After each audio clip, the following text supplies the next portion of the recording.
Hello everyone and welcome to this IC Live Procast of a rainy and smoky 2023 Senior Bowl from MEGlobal Field. My name is Connor Toffin and I'm joined by Chad Hill from the Sturgeon Spirits.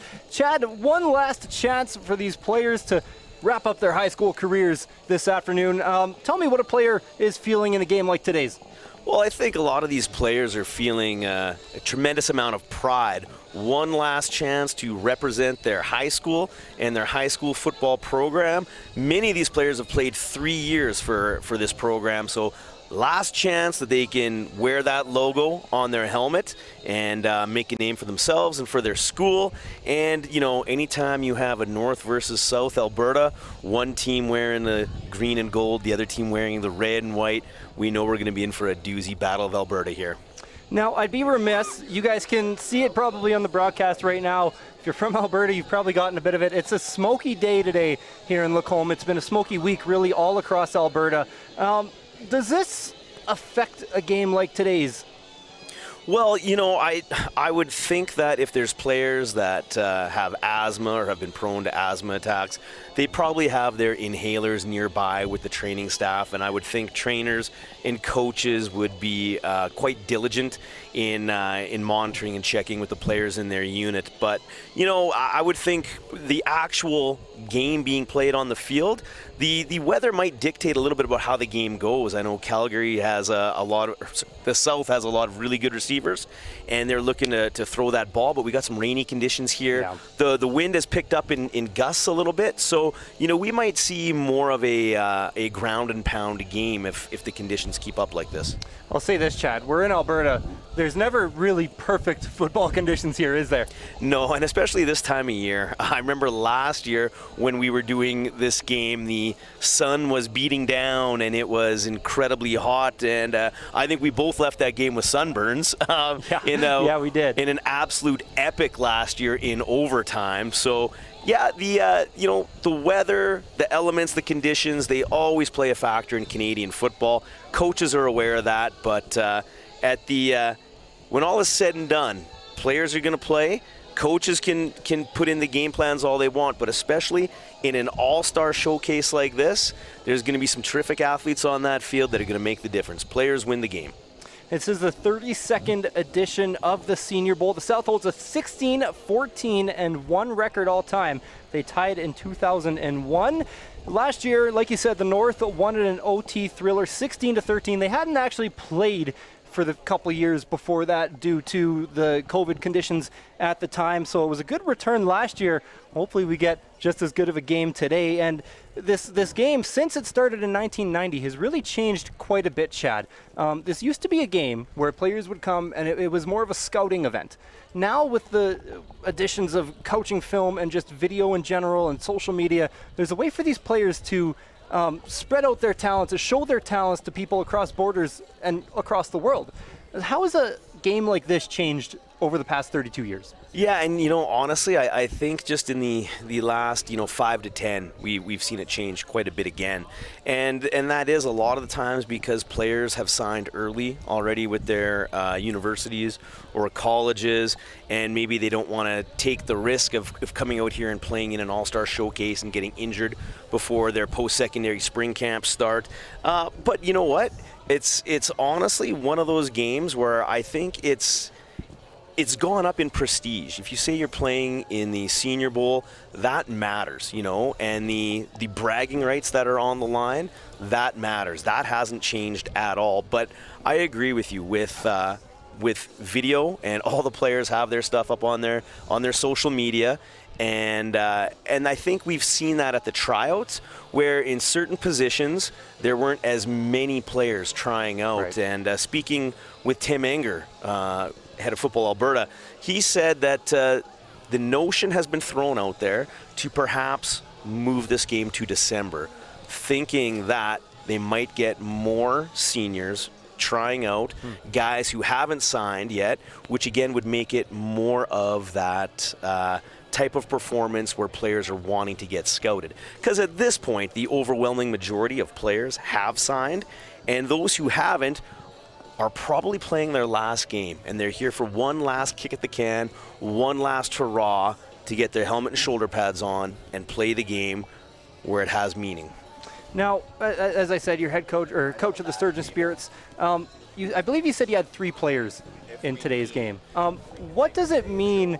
What's a player's first reaction when they're told they're going to be selected to a game like this? Because I look across, in my little bit of pregame research I do, I see their Twitters, and it seems like these guys are still thrilled to get selected every time. Oh, they are incredibly thrilled and proud. And for a young program like the one I'm the coach of with the Sturgeon Spirits, we only had 1 player in 2019 because that was the first time we had somebody eligible. And then, of course, the game went away for a couple years due to COVID. So this is numbers 2, 3, and 4 for Sturgeon now. So Stefan Vischer, Riley Mulligan, and Josh Conans.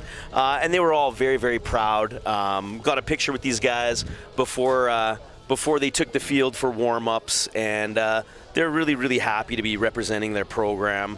For them, it was a terrific senior season, going undefeated in the Metro Athletics Gilfillan division. But Coach Oreo, head coach of the North here, Holy Rosary's head coach, they got us again in the North Final in Provincial, so they ended our storybook run here of a season in 2022. So I know our players are excited to play for Coach Oreo. We got a lot of respect for Vince and his Holy Rosary program. The clock has hit zeros here. We should be hitting intros at any second. So that's a good point, though, Chad. These guys play against each other all year. Now they got to play with each other. Always an interesting thing in games like today. Yeah, that's part of what makes it special. All right, we will kick it down to field level for the player intros, starting in just a moment, and then join us once again for kickoff. Today's game will feature the top graduating high school seniors from northern and southern Alberta. These players have been selected as the premier high school football players in the province from over 5,000 players currently participating at the scholastic level. Their coaches are chosen from the provincial finalists or league championship teams from the north and the south respectively. This time I would like to introduce you to the players for the North All-Star team. Number 1, Zach Valentine. Number 2, Jackson Massey. Number 3, Josiah Halliburton. Number 4, Isaiah Nedelko. Number 5, Mark MEGlobal. Number 6, Logan Hansen. Number 7, Maximus Ramirez. Number 8, Josh Page. Number 9, Meredy Tremblay. Number 10, Jake Oreo. Number 11, Ryan Tashuma.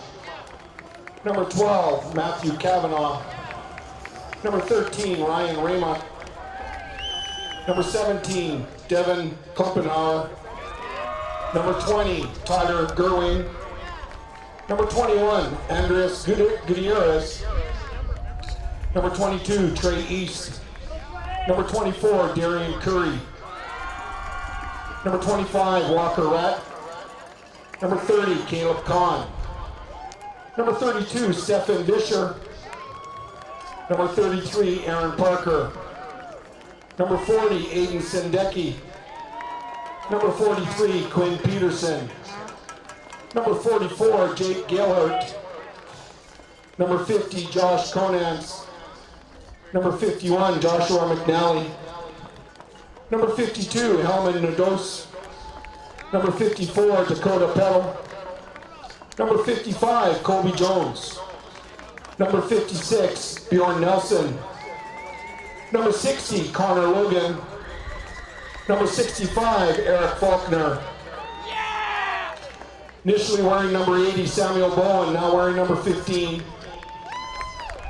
Number 82, Tyler Craver.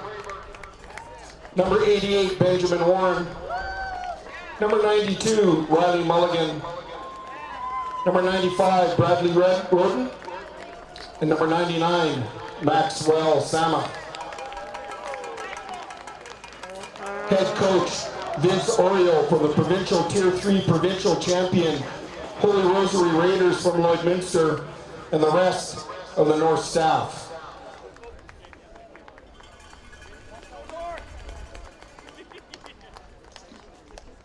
Now I'd like to introduce you to the players from the South team. Number 1, Christian Golem. Number 2, Ryan Pace. Number 3, Mateo Sidaveris. Number 4, Zion Hughes. Number 5, Zach Procopio. Number 6, Ethan Clazy. Number 7, Gustin Colby. Number 8, Zach Bertode.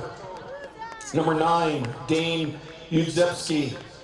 Number 10, Charles Wiersma. Number 11, Mecky Smith. Number 12, Benjamin Furness. Number 13, Jordan Falconer. Number 15, Alex McLeod. Number 17, Aiden Harker. Number 20, Levon Famakinde. Number 21, Cole Recken. Number 22, Paul Condon. Number 24, Marcus Lowe. Number 26, Sean Jones. Number 30, Dawson Jensen. Number 32, Ethan Gould. Number 33, Ryan Nagel. Number 40, Zachary Angstad. Number 43, Bryden Cameron. Number 44, Marco Chiodo. Number 50, Johan Medina. Number 52, Matthew Alloway. Number 60, Caden Silvason. Number 62, Cody Hager. Number 64, Nathan Jasmine Kara. Number 65, Grayson Reeder. Number 66, Caden McFadden. Originally number 67, now changed to 56, Logan Riemann. Number 80, Robert Laspinick. Number 82, Tim Doer. Number 88, Ty Ochitwa. Number 95, Joseph Silvestro. Number 97, Nicholas Duhame. And number 99, Robert Vukovic. Head coach Ken Fournier for the provincial Tier 4 champion Drumheller Titans and the rest of the South coaching staff.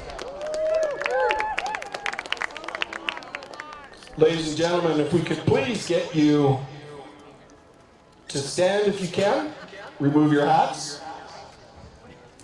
We will have a playing of the national anthem.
We are just about ready for kickoff here at MEGlobal Field in Leduc for the 2023 Senior Bowl. Officials for the day is crew chief Kevin Stashin. Umpire is Gabriel Kreiner. Down judge Kevin Morton, Line judge Cordell Prediger. Back judge Daryl McGrath. Back umpire David Weavers. The ball boys are from Ponoka Junior Bronx. Head coach for Team North is Vince Oreo from the Tier 3 Chaps Holy Rosary. Head coach for the South is Ken Fournier from the Tier 4 Chaps out in Drumheller. Getting ready for coin toss here. Chad, one of the stories coming into today's game is just how many players are coming from the Airdrie region. They only got a few high schools there. There's 40 players on a roster. 9 of them are from Airdrie on Team South. That's almost 25% of the team. Airdrie is the hotbed of football right now. Yeah. It's no, but Airdrie really does have some terrific football programs. So nice to see 9 players from Airdrie representing the South, and good quality football being played in around the Calgary area, and really all over the South. I mean, there's some strong teams. I look. Cochrane has good representation here as well. Yeah. They're just a perennial powerhouse. So we're in for a great game today. There are terrific players from all over the province, and we have fantastic coaching staffs on both sides, led by Coach Fournier, Drumheller's longtime head coach, provincial champion this year, and of course Coach Vince Oreo, legendary coach in Lloyd with Holy Rosary Raiders. And so much pride for the coaches when you have players getting selected. The South quarterback coach and special teams coordinator, Chris Glass from George McDougall from Airdrie, talked about how there's been so much growth in the city, and before having just 3 people try out was good.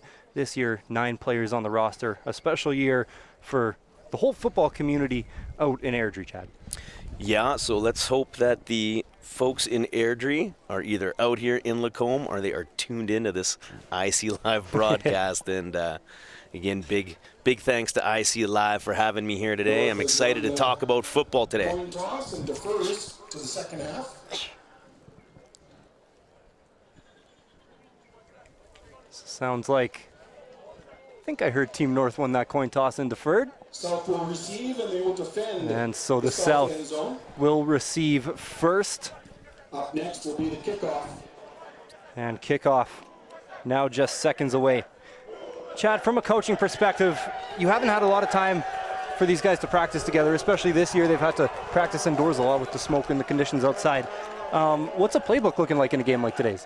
Well, I was going to say I'd almost prefer to start this game on defense. So I like the defer, and you kick off. It's a chance to sort of get the jitters out early, and oftentimes with these all-star showcases, they're a little bit lower scoring than what you would think with so much talent. But that's because of, like you alluded to, the limited practice time. And this year, with practices moved indoors, even more difficult for offenses to get the timing down, to look crisp, to look precise, to get those little nuances corrected in the offense. So I look for this to be a bit of a defensive battle, especially in the first half.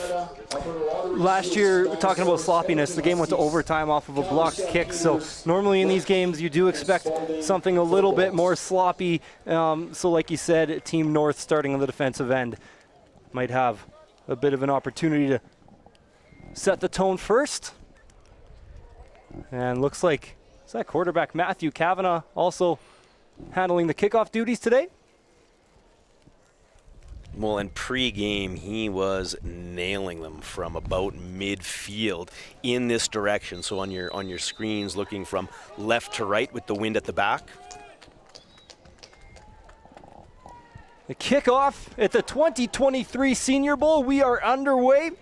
Back deep to receive it is Jordan Falconer. He'll return it across the 15, cuts it to the outside, and a bit of a hole along the sidelines here, and a strong return out across the 35. They'll mark him out at the 36. Yeah, nice return for the South to get field position out around the 35-yard line, and he was about 1 or 2 steps away from breaking that one, the distance.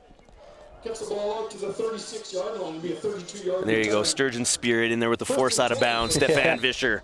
There we go. Stefan, of course, is going to the Wildcats main camp. Looks like Christian Golem will start in at quarterback for Team South from the Cochrane Cobras. 6'2" quarterback. Under center today. Golem fakes the handoff. He'll go over the middle. First play, it was behind the receiver. And no flag there. Mateo Civetteris was looking for one.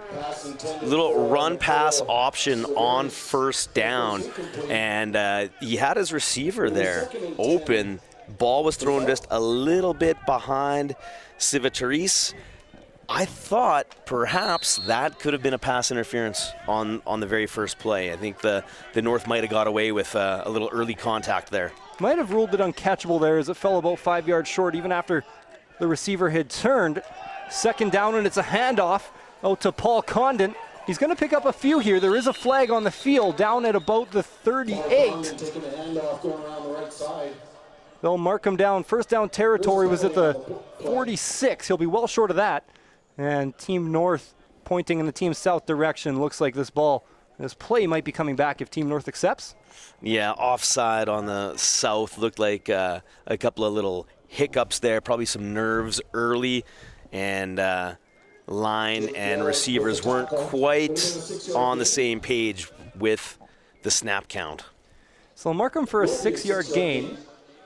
And it is an offside here on Team South. Team North going to decline. You're basically looking at either a 3rd and 4 where they're going to punt anyways, or forcing a 2nd and 15. Every now and then a coach might accept that and look to play the field position game.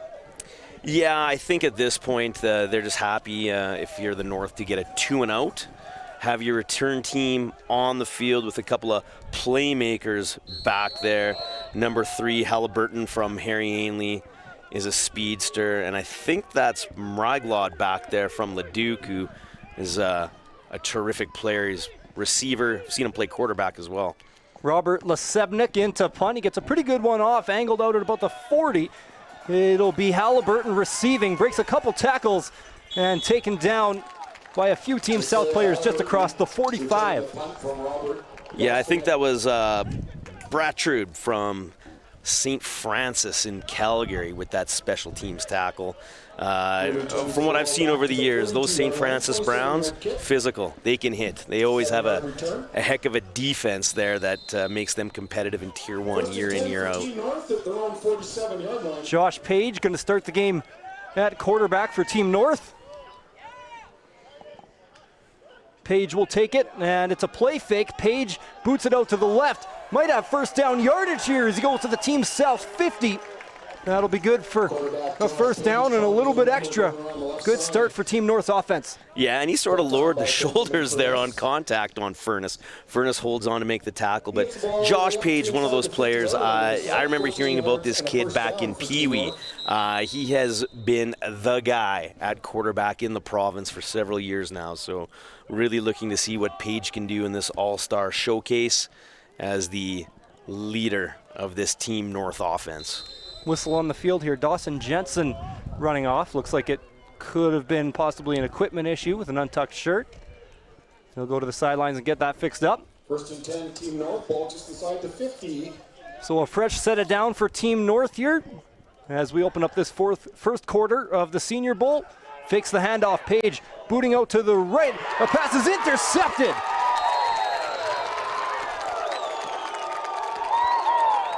Number 25, it looks like, on the interception. Is that Sean Jones? He's brought down at the 45. Sean Jones switched his number right before the game. And he'll create an early opportunity here for Team South. I thought Page was a little bit on his back foot there. Ball floated a little bit and was a little bit late coming out. Sean Jones makes a great break on the ball. Big turnover early. The South getting field position at their own 45. Jones from Notre Dame Pride out in Calgary. Zach Procopio in a quarterback, a quick handoff. And Paul Condon will be taken down just before the 50. And that's a good first down play to get about 4.5 yards. Keep the offense on schedule. Now the playbook is wide open, looking at about 2nd and a short 6 to go.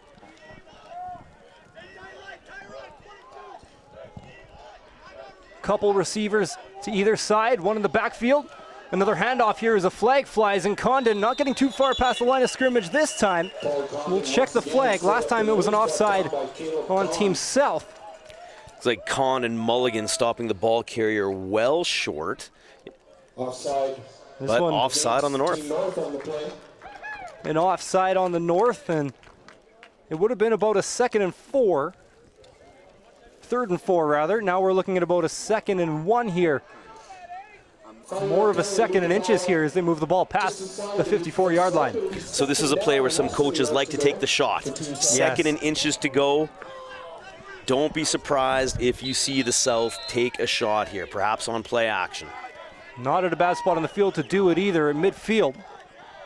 Procopio drops back, a couple more flags on the field. He's booting to the right. Procopio showing off his legs early, and he'll slide down across the north 45. And another flag at the end of the play as Procopio might have taken a hit late. Yeah, to me, it looked like a flag pre-snap, which is usually on the offense, but it looks like a late hit going against Team North, which of course would wipe out that initial flag, and we're going to see a first down for the South. So a quarterback gives himself up like that, Chad. It's got to be hard for a player, a defensive player, pulling up and stopping himself from making contact, but obviously those are called so close nowadays. Oh, and it's incredibly hard for these defenders, and especially at the high school level. You don't often see quarterbacks slide and give themselves up, so a lot of these defenders, maybe that's the first time they've ever seen a quarterback do that. But a smart heads-up play from the South QB to scramble, and he's an athlete. He has some good wheels out there. 4.67 40-yard dash for Procopio, and I got to say, as a former baseball player, it's a pretty good-looking slide at the end there, too. That is, isn't it? Oh, he's probably a dual or triple sport athlete, Procopio.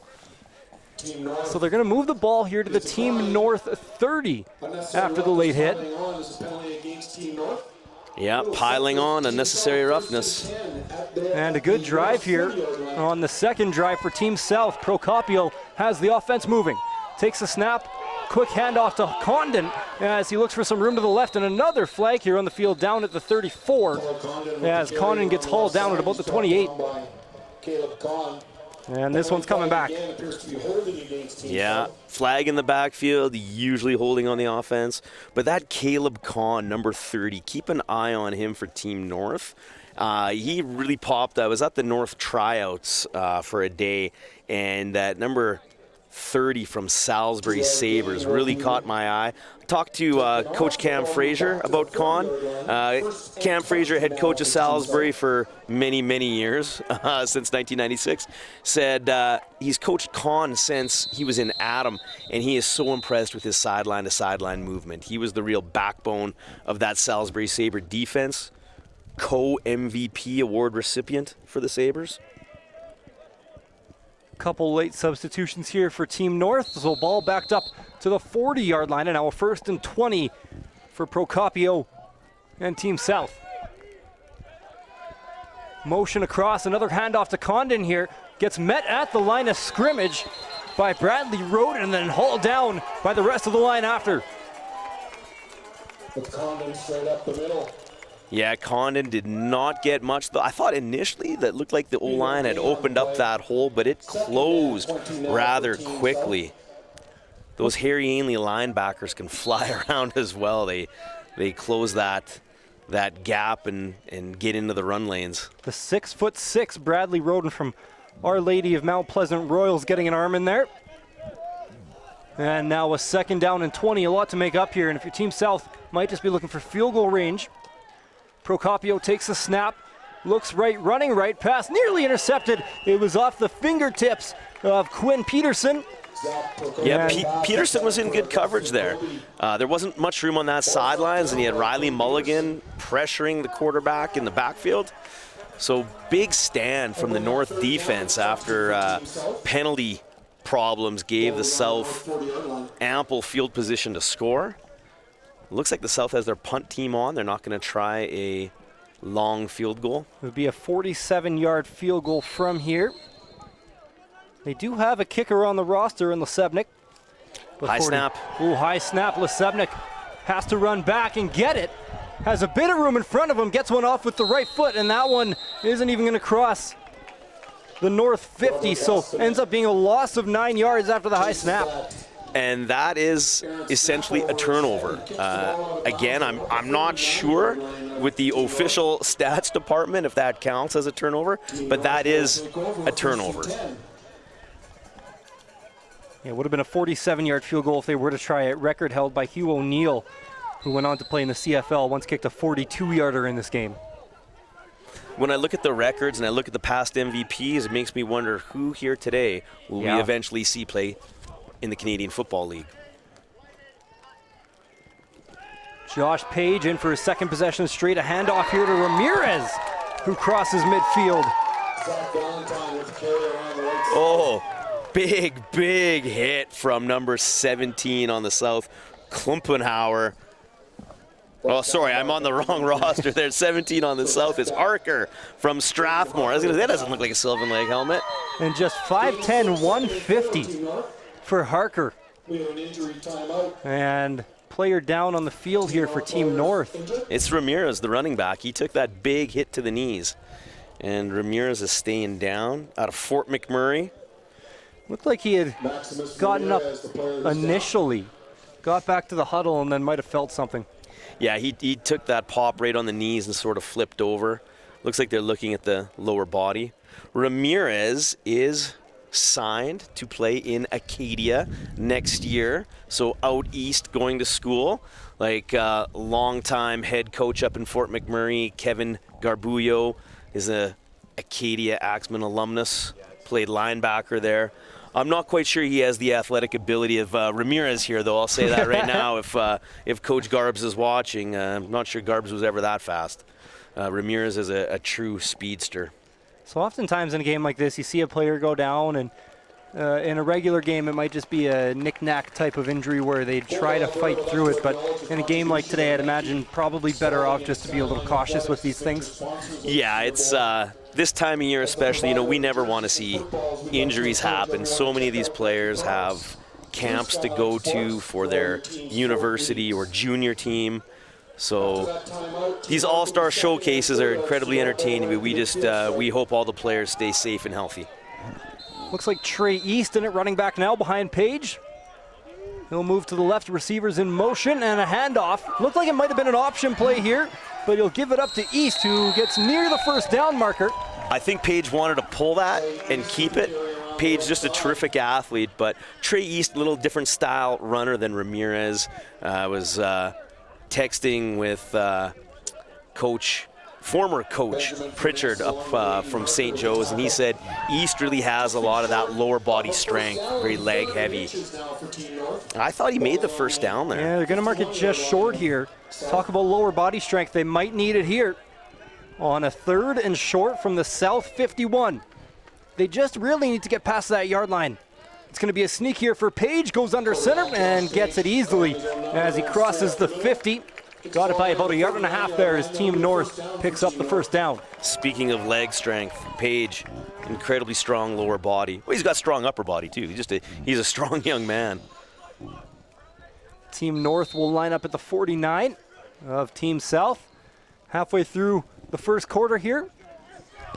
No scoring yet. Team South offense got a good drive going, but after a holding call and a high snap, gave Team North pretty good field position. Page out to the left, going deep, and it's off the fingertips of Devin Klumpenhauer. He had Klumpenhauer open on that deep corner, and I thought Halliburton was actually open as well in the flats, but he's most likely reading deep to shallow on that bootleg, and it was there just off the fingertips of the wide receiver. At the South 49-yard line. So now a 2nd and 10 for North, Chad? Yeah, and I would say this is likely 3-down territory, so I wouldn't be surprised to see Team North possibly run the ball right here, knowing full well they're going to go for it on 3rd down, a little too far for a field goal. Pretty close for a punt as well. Page, they will pass it, goes to the left, and looked like he might have slipped there. He did. He goes down and was touched up by Zachary Angstad, who brought the pressure anyways. Angstad came off that edge clean, unabated, and his job there is to contain the quarterback, and he did just that. And it's easier said than done to contain a quarterback like Josh Page. So very good job there by the South, in particularly number 4, Zachary Angstad from the Medicine Hat Mohawks. Falconer back to return here for Team South. And Team North, they get a good boot off here. Going to go actually a little short, bounce around the 25. But good special teams there. As Falconer can't pick up anything on the return. I think Falconer thought that one was going to go out of bounds, took a little funky bounce and stayed in bounds, but good coverage from the north with Caleb Kahn down there on the tackle. South will be 1st and 10 on their own 27-yard line. So like we thought might happen, defenses look a little bit ahead of the offenses at this point. Haven't checked in yet. Please come up to the 2nd floor and check in. Thank you. Team South will line up again. Christian Golem coming back into quarterback. Seen the same thing last year. Team South was rotating quarterbacks every possession. Team North chose to stuck with their guy for a little longer. Golem looking left. One-on-one coverage and an opportunity for Hughes. Makes the catch. Golem throws a 50-50 ball up there, and Hughes from William Aberhart comes down with the ball, actually tipped from the defensive back.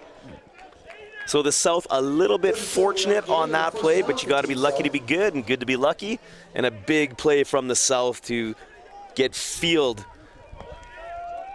40-plus yard play takes Team South back onto the north side of the field. Golem, low snap here, and that one going to get recovered as Dane Yuzepski already had a knee on the ground, so that's going to go for a loss of about 6. And I don't know if viewers at home can tell from the broadcast, but it is a little wet out here. It's a drizzle coming down, which can make it really hard to snap that ball. I'm looking to see if the center has a towel, because he's going to have to wipe his hands to make sure he gets those shotgun snaps back. We've seen some issues with snaps so far for Team South today. Like Chad said, wet field conditions. Flag on the snap, pass out wide and a little too far out of the reach of Charles Wiersma. To me, it looked like the North jumped. Looked like their D-line might have jumped a fraction early. Sounds like it will be an offside on the D-line of Team North. And this is a pretty vaunted D-line for the North. This should be their strength. I look down there, a guy like number 33, Aaron Parker, who's signed a Bev Facey player, Bev Facey Falcons. He's signed to the UBC Thunderbirds next year. So it'll come back to about a 2nd and 10 here as Team South gets another opportunity. Golem fakes the handoff, goes behind the other way. Ball slips out of the hands of Yuzepski, and Team North thinks they had it. And I believe they do. Oh, maybe not. No, they're calling 3rd down. 3rd down. And it looked like Yuzepski somehow found his way to the bottom of the pile. I thought Sendeki from Ainley, another one of those ferocious D linemen who signed to the U of T next year, I thought he had come up with it. So great job by that running back to claw that ball back into his possession. But we got slippery pigskin out there on the field. We do. Last snap was high on the last punt attempt. Robert Lesebnik looking for his first opportunity to punt one away today. The kicker punter from the George McDougall Mustangs. Good snap, and he'll get it away clean. Low line drive kick, bounces out just past the 25. Punt from Robert. Be a flip of about 30 yards there. And that's not a bad punt at all. I mean, he didn't get huge distance on that, but he placed it out of bounds, so no return. I think if you're the special teams coach of the South, you will be more than happy to take that, especially after the last time when there was a high snap over the punter's head. They'll mark it at the 25. 3:15 left here in the first quarter from MEGlobal Field in Lacombe. It's like Kavanaugh's in at quarterback, replacing Page. That still is Page as he looks to the right, bobbled off the receiver, Mark Maraglod. Oh, you're right, my apologies. I'm jumping the gun there. Number 8, Josh Page back in there. You know, it is tough to tell sometimes. These guys, they're wearing different helmets, and they haven't been on the same team yet either. Right, yeah, and the jersey was a little bit crumpled, and that's, if my memory serves me correct, that was not his high school number. So yes, Josh Page in at quarterback. Maximus Ramirez right behind him. Nice to see Ramirez back on the field. Page, quick pass out to the left. It's caught. He'll find Mark Meriglot again, breaks a couple tackles, and he'll pick up the first down as he crosses the 35 and gets to the 38. And that Leduc receiver is gifted. He is talented. Signed to the University of Regina Rams. Good post-secondary program out in Regina. They've already looked the way of Meriglot a few times today. He's lining up in the slot, right on the numbers at about the 30. As the slot back in motion, they'll hand it off over to Ramirez. Speedy to the outside, towards the sideline. There's a flag laid over the middle of the field. I think they're going to get Meriglot for a hold. To me, it looked like a great block right to the point where he took the defensive back down, where, again, I'm sure his coaches would say, hey, it's just a pancake. It was a great block. But lots of times when they go to ground, that's where referees see it and they call a hold. We'll see where this penalty is called. Should be after yards gained. So they'll put it down at about the 40. After yards gained. And so we will stay at a first down. Yeah, But in the end, they only move the ball up about 3 yards. Yeah, and quite honestly, from up here, and again, our vantage point is a little far away. I thought initially the block looked great. Perhaps he held on just a little bit too long.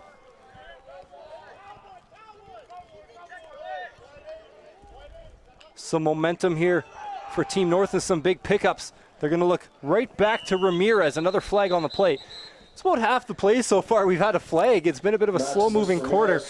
Obviously, these players, like we talked about so much, playing for the first time all together.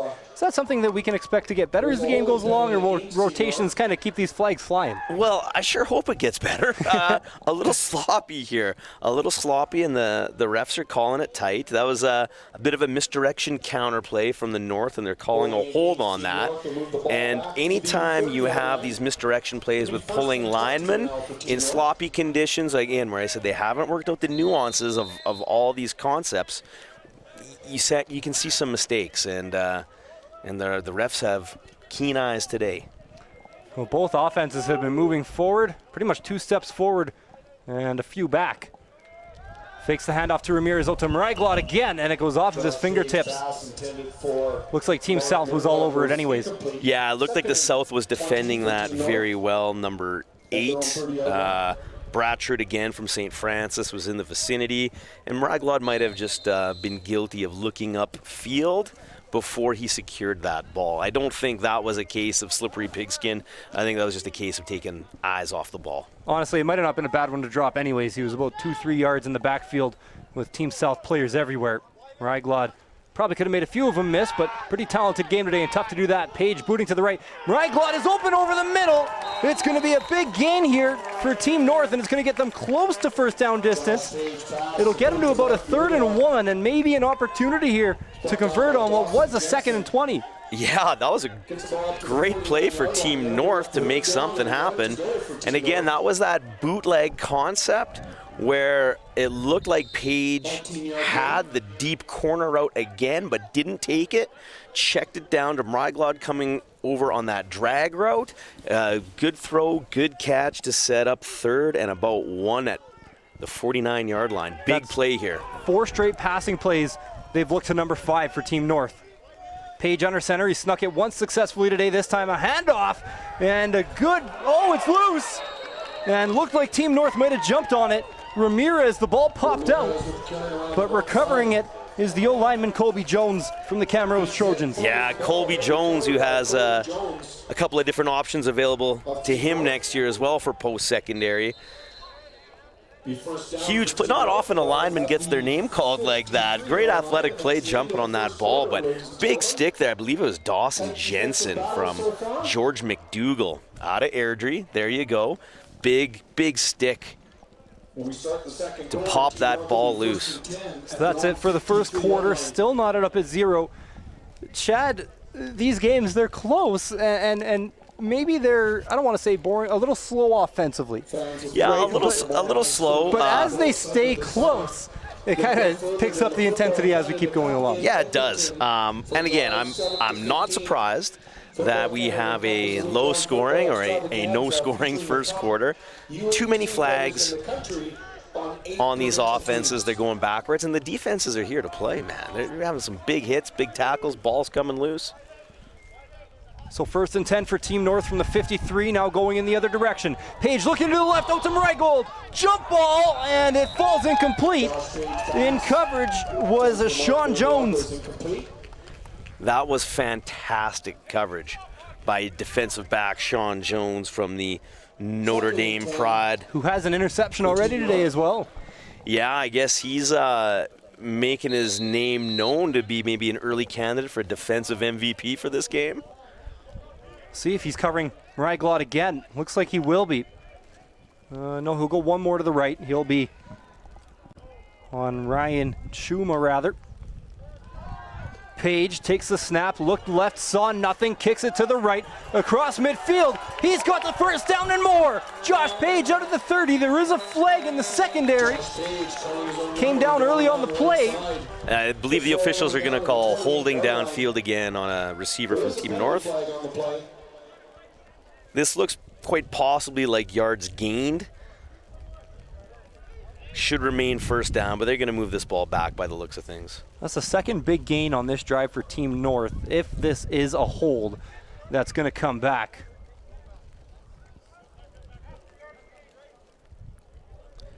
And we'll call it after yards gained. Now, Zach Bratrude from St. Francis, he just had way too much field there. One-on-one with Page, that's just too much field. You can't expect a linebacker to be able to make a tackle on Page with that much open space. I believe they pointed towards Team North there, but it was actually too many men on Team South, so the play stands. Of course, we just flipped fields, so 33-yard line now for Team North. Page has the offense moving. Page fakes it to Ramirez, takes it to the right, a bit of a hole here, tries to kick it to the outside, and a strong tackle there from Levon Famakinde. Famakinde had a tremendous tackle on Page in open space, designed quarterback run from the north. Famakinde, though, I believe is signed to play for York University next year, showing his athletic ability in space. 7 yards to go here for Team North. They might be in 3-down territory. Ramirez in the backfield. MEGlobal out to the left of Josh Page in the slot. Page dropping back. Now rolling to the right. There's a flag in the secondary again. This one might be on the defense here as MEGlobal throws it away, and we'll check the flag. Page throws it away and takes the hit anyways. Normally when the quarterback throws it away, you're hoping he avoids taking those nasty shots near the sideline. It was early in the down this play. And they're going to call an illegal contact on Team South. So now penalties working in Team North's favor on the past couple plays. Yeah, it moves the chains, gets the North a first down, 20-yard line. So now you're in the proverbial red zone. I'm sure North coaches are thinking they've got to come away with points being down here. Even if it's just a field goal, they got to get off the schneid. At the 20-yard line, best field position of the game. It's a handoff to Ramirez, ahead of steam right through the line. He'll take a few, and another late flag. Yeah, from here I could not tell who's guilty of an infraction, but oftentimes it's in the area of holding. Oh, face mask against the defense. The South are shooting themselves in the foot on this drive with defensive penalties. So that one's going to get taken all the way down to the 5-yard line. Good surge there from the North O-line, led by center Bjorn Nelson. See if they give it to Ramirez again. He's got a few good gains here on this drive. Josh Page has shown his legs off as well. A few receivers out to the left, just one to the right. North is lining up heavy. A handoff to Ramirez, trying to take it out left, and a gang tackle there by Team South. First contact there. I think that was Duhame. Yeah, it was Duhame. Ball's at the 3-yard Caught him line. about a yard, Second maybe and goal at the to line go of for scrimmage. I like how Ramirez runs hard like that. He got hit, looked like before the line of scrimmage, and was still able to fall ahead with momentum to pick up some positive yards there. Ball is just inside the 4-yard line. Page now under center. Few backs behind him, and an early whistle here. They were handing it off to Ramirez. Play got blown up. Whistles before the Yeah, it looks like North has their goal line offense in. timeout. Bit of a wishbone look in the backfield. So I think it's a timeout being called here before looked the like Team snap of the South. ball. Sometimes that happens, right? You see the other team line up in goal line and your defense just not quite ready for it. Of course, they didn't know that they'd blow the play up in the backfield before that. Yeah, I've had that happen a couple of times where you call a late timeout and your defense makes a big stop. Had that happen on offense before too, where we're down there. I didn't like what the defense showed us. Didn't like the play call. Call a timeout and we scored a touchdown anyway. So. Of course, the person most disappointed about that is the mother of the kid who scored the touchdown. Yes, always. Or they got the tackle in the backfield in that case, the tackle for loss. So they'll redo the play inside the 5-yard line of Team South. Feels like a big play here. Wonder if it's 3-down territory as well for Vince Oreo and Team North. That time you can also pick up the team photo. Don't be surprised if we see Josh Page either on a designed quarterback run or on a zone read, where perhaps if the edge is there, he can read the edge defender and take the ball himself. He's just such a weapon. After that timeout, ball's on the 3-yard line. North is in a spread offense here, 5 receivers. They'll fake the handoff to Ramirez. Pressure on Page. He goes out to MEGlobal, and he's into the end zone. Touchdown, Team North. We have our first points of the afternoon. Page to MEGlobal. And definitely number 5 with the red helmet from Leduc is a featured receiver on this offense. And that's, again, Josh Page using his legs. I really like the play call from Team North. Get Page out there. He has the ability to pull that down and run it himself, or to throw it to the receiver who flashes open. Matthew Cavanaugh, the other quarterback, in to kick it for Team North. Page will be in there for the hold. So 2 quarterbacks teaming up on special teams here. Cavanaugh puts it up and through. And Team North takes a 7-0 lead.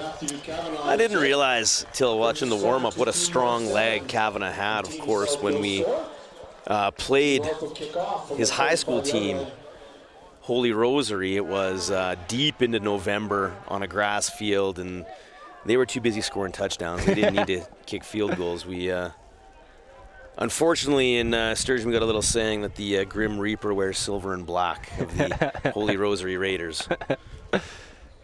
Now, talking about a strong leg, that can be a bit of an issue with this field here at MEGlobal. We talked about last year's game and how it went to overtime, and it was a game-winning field goal for Team North. And we didn't even know if it had went in. We had to wait for the referee's signal, as you normally would anyways, but it's not obvious here. Those uprights here are really short at MEGlobal Field here, Chad. Yeah, they're sawed-off uprights, and they could make a little bit of a challenge to see whether or not the ball is through. Back to return is Eason Clazy. Clazy cutting it back to the middle. Might be a hole here on the left side. He'll bring it across the 35. A lot of east-west running, but he ends up picking up a good return there of about 30. Yeah, Clazy, I watched 2 years ago Cochrane throughout the provincials, where he was just instrumental in the success of that offense.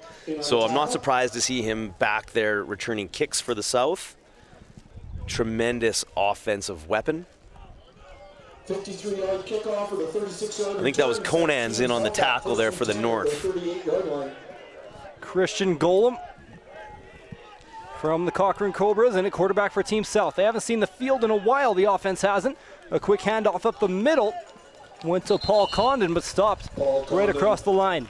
Condon kept his legs pumping there, which I love. I love seeing the running backs keep those knees and those legs thrusting like pistons, but Aaron Parker's just too big and strong there on the D-line.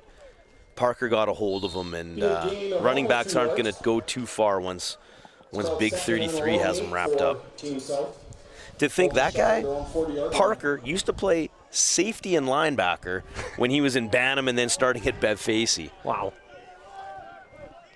Kind of that age of high school is when you start taking it a little more serious. You start to work out, right? And has he ever? Guys can get a lot bigger as the flag flies out before the plate. Well, I remember watching him, so his first year of football, because he's a hockey kid, his first year of football would be year 2 of Bantam, and I played for Fort Saskatchewan, minor football, shout out to them, and yeah, I was watching him playing some safety and linebacker, and I was helping out the St. Albert team a little bit, and said to the quarterback and the running back, I know you guys like to run through people on the other team, but that guy's not a guy you want to try to run through. That's not your average safety. You know, honestly, if it were me, not a lot of guys on this field I'd want to run through. No, Chad. that's true. So they'll call it back. It's about a 2nd and 13 now. Behind the chains is Christian Golem and the Team South offense. Golem fakes the handoff, looking over the middle. Couple receivers in the area, and I'm not sure who it was intended for. Falconer was in the area, as well as, is that Austin Colby? I thought it might have been Hughes there, That number was Hughes, 4. Yep. Hughes in the area. I didn't really like the spacing from the receivers there. I thought they were a little bit too close, but also that ball just floated up there. On a play like that, with that play action, RPO, you got to stick it on that receiver. You can't float that up. Gives the defensive back a chance for some makeup speed, and he made the play on it. I wasn't sure if he was actually targeting Falconer, and then Hughes went up and got a hand on it. It's kind of in between the two receivers, and Team South going to have to punt. Good punt here from Lesebnik, and back to return it is Josiah Halliburton. Gets a return of about 15 and bringing it to the Team North 50. Actually not bad coverage there from the South, because when Halliburton fielded that punt, there was all sorts of space to run. I thought if he would have taken it to the wide side of the field, he might have had something there. There was a huge block by Caleb Kahn on the wide side of the field. So Josh Page, fresh off of a touchdown drive, looks like he might now be standing on the sidelines as they rotate Matthew Kavanaugh into the game. They'll hand it off over to Trey East. Kicks it out to the right, taken down around midfield, flag on the plate. And to no surprise, there's more orange laundry on the field. Looks just like a stretch outside zone play, and my guess is they're calling a hold at the point of attack. And we did see this in last year's game. Flags went, they were flying, right? They were flying through the whole first quarter and most of the second, but it was around this point of the game that the teams had started to clean it up a little bit. But right now, these two offenses just not giving themselves much of a chance. No, they're not. And the one touchdown drive is because the flags were going against the defense. So we've seen an inordinate amount of flags thrown today. Hopefully, both these teams will clean it up a little bit. 1st and 20 now for Kavanaugh. Looking deep, has a couple receivers streaking downfield. Calls one receiver back, going down to get it, tipping it up in the air. And Halliburton couldn't quite come down with it. That ball was still alive, Chad. The ref hadn't whistled it dead yet. It was. Halliburton made a second and third effort on the turf to try to secure it, and it just bounced away from him. You know, talk about Page being such a tremendous athlete, and he's always been the guy, at quarterback for this age group for Alberta, but Kavanaugh is sneaky good. I like the communication on that play.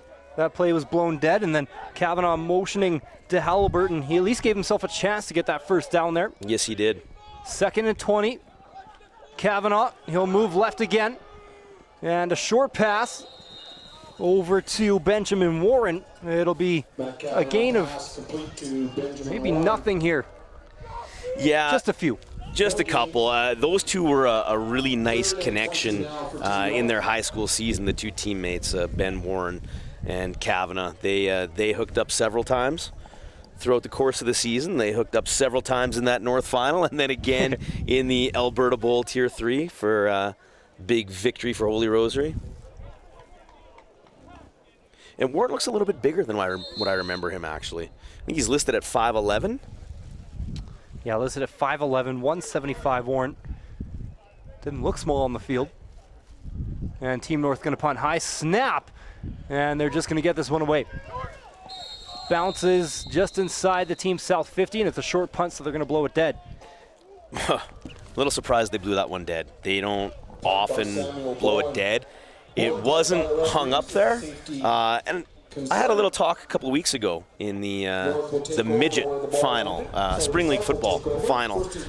There was a punt that was hung way up there that wasn't blown dead, and so I asked one of the officials, do you blow that dead? And he said, no, very rarely do we ever do that, unless it's a safety concern. So I'm not sure that was a safety concern there. I didn't see it, so a little surprised they blew that one. Pass out to the right. Jump ball, and good coverage there from Murdy Tremblay. Yeah, those Harry Ainley DBs, they're rangy, man. They got some height, some length, they can cover. And Riley Mulligan, number 92, had pressure on the quarterback from Cochrane, Christian Gollum. Just one decent drive for Team South so far. They got to the Team North 30 before getting called on a hold. And then a high snap on the punt. It's a handoff on this plate. Another flag on the field here as Agustin Kobe got taken down across midfield. They're calling a hold on the South. I really like, though, that nifty cutback from Kobe, the running back.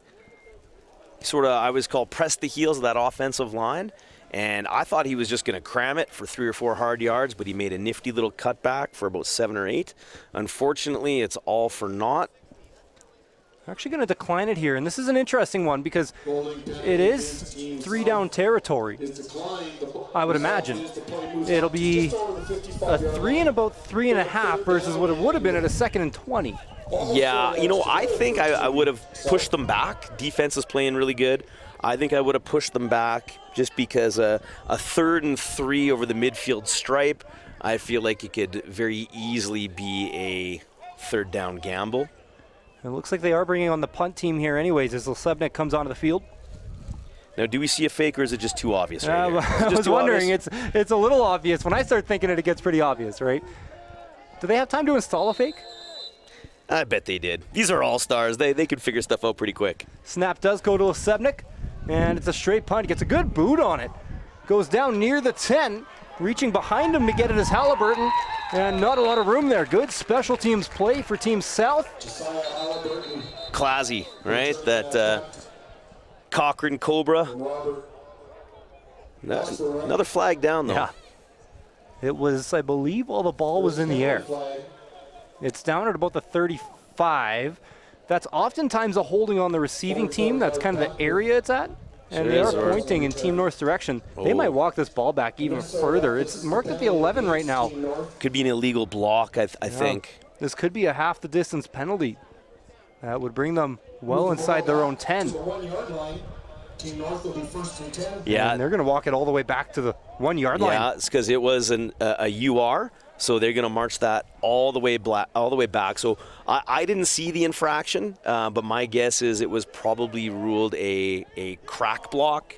So that's where the player is running back towards his own goal line and makes contact with a player running down the field. And those are tough. Those are killers on special teams. Big play here. Team North backed up into their own end zone. Kavanaugh gets the snap, a handoff over the middle, and they're going to pick up about 5. Team North is. And that's going to take their backs off the goal line. And I know it's only going to go down in the stats sheet as a 4 or 5 yard run, but that is huge for North to give themselves a little bit of breathing room. And now, like I always say, if it's 2nd and moderate, like that 2nd and 4, 2nd and 5, the whole playbook is open here. The defense cannot just tee off on the quarterback on a passing down. East actually got a run of about 5.5 yards there. Good first down play, sets up Kavanaugh well on 2nd down. They're going to hand it off to East again, has some room out to the left side, and he's going to get taken out of bounds, but not before the first down from Trey East. Cole Ricken forces East out of bounds, but outside zone again, or that stretch run to the perimeter, And East has some pretty good wheels. Like I know he's got that strength, and he can really break tackles. Got a good stiff arm in his repertoire, but he's hitting that pretty fast. I thought he outran the angles there. For as many flags that have flown on the field today, a good time for the Team North O-line to batten down the hatches. And now they're out near the 20-yard line. Kavanaugh goes to East again. Why not? A couple good runs, but this time he's going to get stopped just behind the 20-yard line. Yeah, Angstad looked like he was in there as the primary tackler. 88 Ty Oshitwa also in on there. I think the North is having more success with that outside zone running where the running back can just get at it. These misdirection type counters we have line pulling, not nearly as successful. This front seven is very, very strong for the South as well. See if Team North goes to the ground again. It's a 2nd and about 9. And Kavanaugh going to drop back. Looking right, has a receiver open, and it's caught. Across the 25, makes a man miss. And brought down at the 30. Good for a first down, and a good juke move there from Benjamin Warren. Yeah, there's the Holy Rosary Raider teammates finding each other. Saw too much of that in the fall. It's a little easier to watch from up here than it is being on the sidelines playing against these guys. 29 yards on the drive so far as we hit the 3-minute warning here, Chad. And so this drive's been a success already for Team North, where they're now in a position where they can punt the ball and the South wouldn't be in scoring range automatically. But we'll see now with the final 3 minutes of the half, we'll see what's in store. Kavanaugh, another handoff here. East over the middle of the field. A good gain on this one. Picks up just over 5 yards. Vukovic with the tackle, I believe. You know, I know it's not necessarily glamorous football, but I like these first downs, getting 5 yards, where the offense can stay on script. Ball placed just beyond the 35. 2nd and 5 here for Kavanaugh.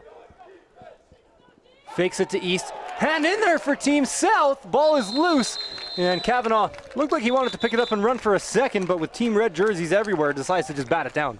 Yeah, normally quarterbacks just want to bat that down when you see it in the pros, but these high school guys are young, man. They're going to catch the ball. They're going to take it.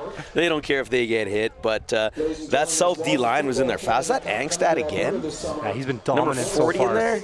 Oh, man. 40, and I thought 97 Duhame might have been in there as well.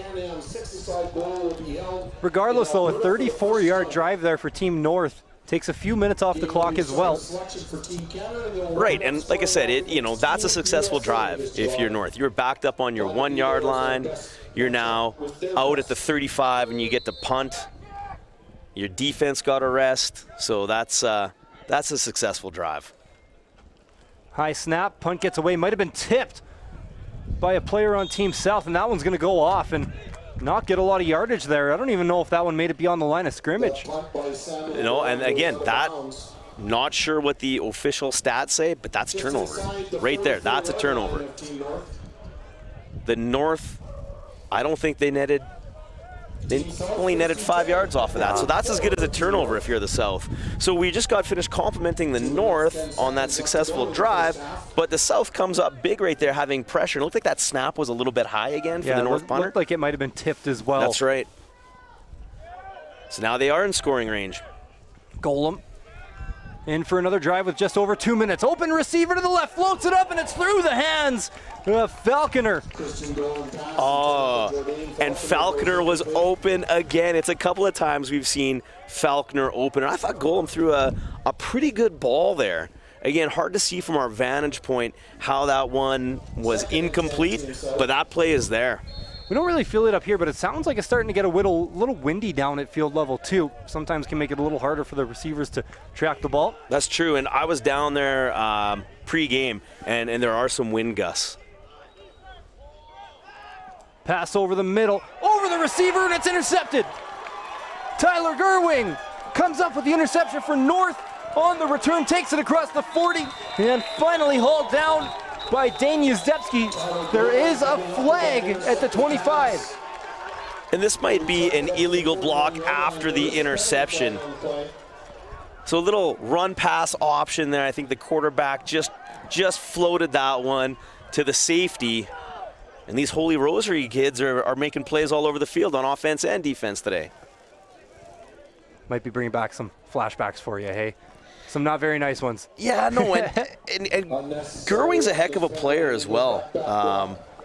I think the Raiders had a lot of really strong grade 12s that they graduated, Gerwing being one of those guys. And a lot of these guys, whether it was defensive back, receiver, they're just football players. You know, yeah. So we've seen a lot of Holy Rosary today. Their head coach is Vince Oreo. So is it an advantage to you if your coach is coaching in this game? Maybe you're running some plays similar to what you're already running in high school? Yeah, when I look at some of the offensive schemes here from the north, they very reminiscent, very similar to what Holy Rosary runs.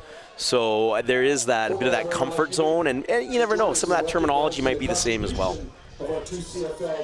Kavanaugh, under 2 minutes to play in the first half. A quick handoff here and a run up the middle. Not much there for Max Ramirez. All Saints legend number 33, Ryan Nagel on the stop. So we'll actually pick up about 4 here. Still second and manageable. Well, it's because Ramirez hits that line so fast and so hard that even when he's getting hit just over the line of scrimmage, he's falling forward for some positive yardage. Minute and a half left in the half, and wonder if Team North here might start to just look to drain the clock a little bit. Backed up pretty deep into their own territory inside the 20. Kavanaugh, snap was high. Flag on the field. Kavanaugh looking downfield, now going towards the sideline, and nearly a spectacular catch there as he was targeting Tyler Craver. Yeah, another flag, probably a hold by the area. And a minute 18 left here. If it is a hold, it would be an interesting call. Offside. Oh, they're calling offside. Offside on the offense, so punting team comes out. And the ref started walking it the wrong way. Yeah. I was confused there for a moment. Craver looks like he's got some pretty good vert there from St. Joe's. Yeah. He almost came down with that one. He was the Colby Smith Memorial Award recipient for his community leadership from the St. Joe's Celtics. So penalties declined. And Team North out to punt it once again. Maybe one last chance here for Team South. Snap is high and punt away again. A low liner will bounce at about the 40. And it's picked up by Falconer. Falconer looking for some room to the edge, and he's taken down. Strong special teams play from Quinn Peterson. Called his name a couple times today, and a huge tackle there. Harry Ainley has a lot of guys on this defense here for Team North, and for good reason. It's an absolute juggernaut of a high school program are the Titans. So to go for a negative 3-yard return for Falconer. Red and white game going on in Calgary as the CFL starts the preseason. I'm surprised the North doesn't back up their punter another couple yards because Parker's got a lot of velocity on those snaps. They're all coming a little bit high. Golem with 68 seconds to work here for the Team South offense. A handoff, and initially knocked off his mark was Condon. Working his way forward now, down around the 52-53. It'll be a loss of a couple. There is a flag. Another flag. But that's what I mean. Some of these misdirection plays with the pulling linemen, we haven't seen them work much. Not a lot of success on these today, as these defenses are just so fast up front. Looks like it's going to be a UR on the offense. Again, probably one of those illegal blocks. Block against Team South. And that's going to go 15 yards backwards. That'll move the ball back to the 43. You know, the South had really good field position there with just over a minute to go. Very, very much having the chance to come away with points. Getting the ball at midfield with that much time left on the clock. But now they're backed up with second and very, very long. Now the North can pin back their ears and get after the quarterback. 2nd and 27 here for Team South. And all of a sudden, another negative play, and Team North is going to be getting it back in not bad field range. Pass tipped, and that one falls short. Looked like it was tipped to the line of scrimmage as they were targeting Yudzepski. Yudzepski goes incomplete. Yeah, I think that was, is that Sama? Number 99 on the tip? It's tough to tell. A few hands in there. This North D-line, though, just dominating the game so far. Yeah, they really are. You know, when I was talking to Coach Oreo, he made mention of that D-line. You know, just how many athletes, like Sama is signed to the U of A. Like, basically all their D-line is signed to play university football, except for Mulligan, who's only played 2 years of football. And, you know, and he's going to the... Man. Oh, good punt out of bounds there. has a leg. Great punt out of bounds. Inside the 20. That bails out the South right there. They say a 47-yard punt. With no return. That was the best kind of punts. That's almost a professional punt there, Chad. Yeah, that one actually looked professional. That's definitely a post-secondary punt right there.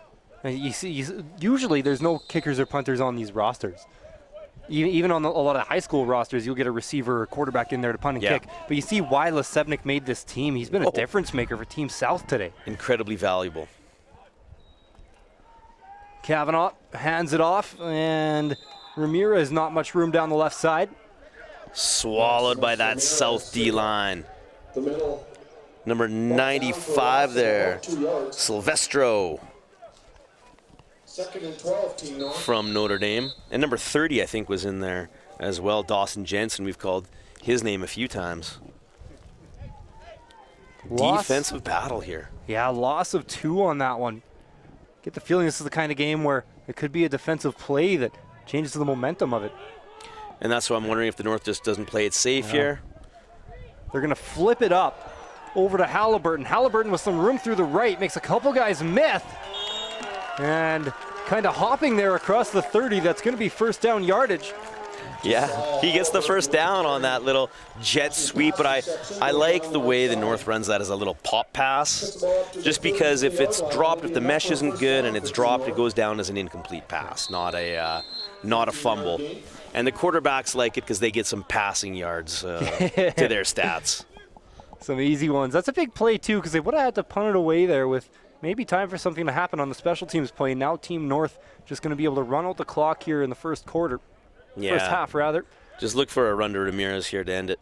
Clock hits 0. They're going to actually look quickly to the left and look like they might have been trying to get something sprung open for Halliburton. Falls incomplete regardless. A little bit dangerous as Angstad got his hand on that one. And that'll do it for the first half. Team North, Chad, the one drive up 7-0. One drive was aided by penalties.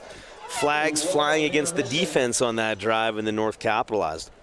So it was like a slower moving first half, just the 7 points so far.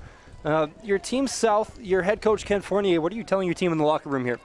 Well, he's going to tell his team that we're right in it. I mean, let's clean up some of those penalties. The one drive that they gave up was because the defense took several penalties, and the offense keeps shooting themselves in the foot. So if I'm Coach Fournier, I'm telling my team that we are in it. We are going to win this game. Team North up 7-0 going into the break. Connor Toffin and Chad Hill on this IC Live Procast. Second half, not too far away, just about 10 minutes. Join us. Team North up by 7. Each year, Football Alberta selects worthy individuals in several categories for their annual awards. The awards are determined.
Looks like it'll be Matthew Kavanaugh starting the second half at quarterback. It's a quick handoff over the middle to Trey East. Gets taken down at about the 53, hauled down by Marco Chiodo. Yeah, it looked like East just lost his footing a little bit on that cut. And again, I like the way the running backs are moving for Team North, where East, again, really pressing the heels of that offensive line before he made his cut. 4 or 5 yards on first down. Offense can stay on script. East averaging 5.2 yards a carry in the first half. Quick pressure here, and Kavanaugh got drilled. The ball is up over the middle of the field and intercepted. And Kavanaugh got hit hard. Kavanaugh is down. Number 30, Dawson Jensen. Clean off that edge. And he got all of Kavanaugh. Cole Ricken coming up with the loose ball. Not much Kavanaugh could have done with that throw. He got hit as he was throwing it. Vulnerable position there for Kavanaugh. And he's going to take a seat here on the field as the trainers check him out. Yeah, and we never, ever want to see players get injured. But if you are a fan of defensive football, if you are a fan of the South, that's a great play. And to me, it looked like a clean hit. It didn't look like he came high. It didn't look like he went anywhere near the head, or didn't look like he speared him or anything either. Oh, you know, they're calling roughing the passer right now, and I am not sure why. And again, we're not privy to replay up here. We only have one look at it, similar to what the refs would have. Yeah. Unless the officials think that he drove him into the ground. But from the naked eye, it wasn't late. It was not a helmet-to-helmet. It wasn't a hit up in the helmet. It looked like he got him right on the shoulder. And yeah, he drove him into the turf, but again, that's a tough one. I know that's been a lot of controversy in the NFL. You know, how do D linemen stay off the quarterbacks, and you know, darn near impossible when you're coming full speed off the edge like that. I don't know how you contort your body to stay off the quarterback. I really don't. So if I'm on the South, you know, I'm telling that young man to keep his head up. He made a heck of a play there. I just hope Kavanaugh's all right, and the North is going to roll here with Page. First down. Page 4 for 8 in the first half. On passing. Handoff over the middle. Goes to East, who goes hard over the middle and keeps the legs churning down to about the South 35. Another very positive first down play. That's got about 8-9 yards on that run. Set up second and short. So maybe this half we'll see the offensive line of the North really dig in here. I thought the offensive line has had a pretty strong game so far. Page with East behind him. We'll see if they go there again. They will. Hand off to East, and he's going to pick up those couple yards they needed for the first down. And not much more, but just enough to move the chains. Yeah, straight downhill for the first down from East, and let's give that offensive line a little bit of credit there for the North. They're starting to move some bodies. Other note here, just 2 quarterbacks in the game for Team North. Every now and then you'll see a team take 3 to play. We've seen Team South play with 3 quarterbacks last year, if my memory serves me right. So Josh Page pretty much in the game as the lone quarterback at this point. He'll take the snap. Scanning the field, goes downfield, and it's caught in the end zone. Touchdown, Mark Raglod. Oh, that's a great. And so there's a flag down on the play, but I think it's gonna be picked up. I think that's for a defensive pass interference. Raglod makes the adjustment, comes back. That may look like one-handed a little bit. He pulled that in. That is one talented player. The University of Regina Rams are getting an absolute playmaker.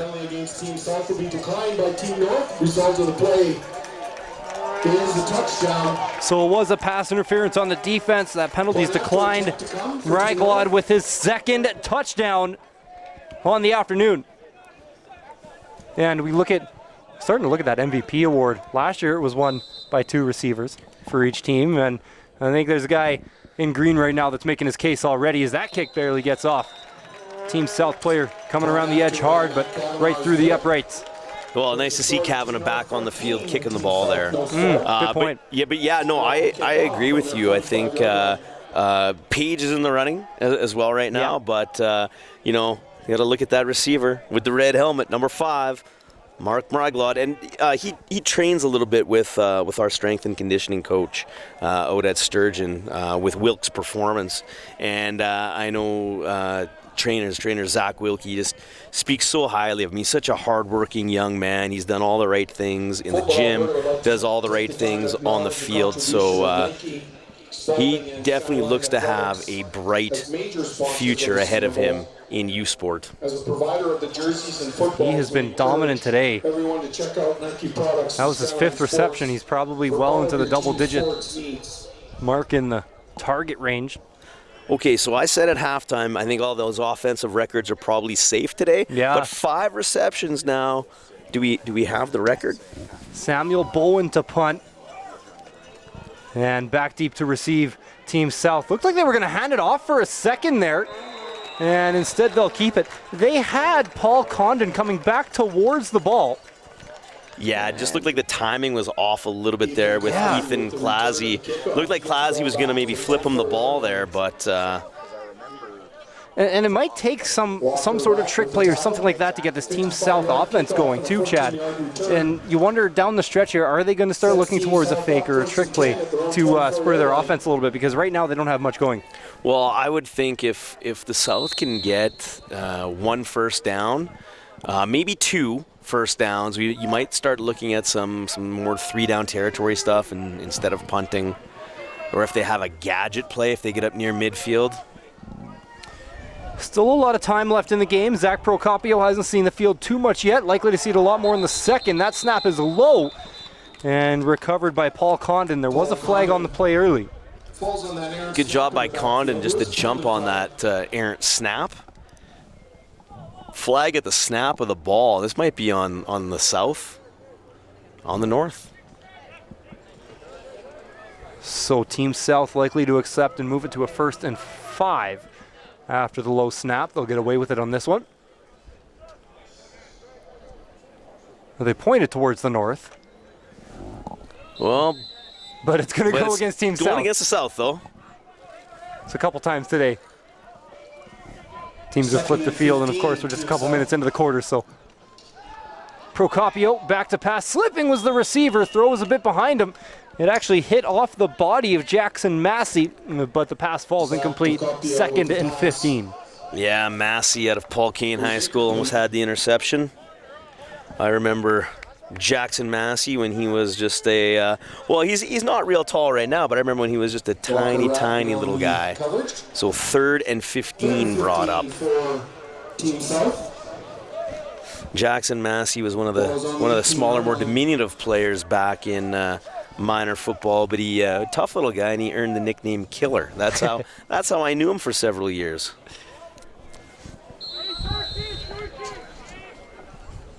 Sorry, that was actually 3rd and 15. And they'll bring on the punter. A bit of a wide snap. They'll get it away anyways. Decent off the boot, and tackled right away was Mark MEGlobal at about the 45. Flag down in the area of no yards. Lezebnik, another pretty decent kick, and 22 on the downfield coverage. Might actually get called for no yards. That's the running back, Condon. Paul Condon. Now, Condon looks like he could play defense, too, the way he's making a hit on the special teams. Well, a lot of these guys are such athletes that they probably could play on both sides of the ball, right? And we see it with a few guys. Sometimes you do see it as well. You'll see it more at the team level, though, than in these type of all-star games. Yeah, I'm sure at least half these guys for their high schools played both sides of the ball.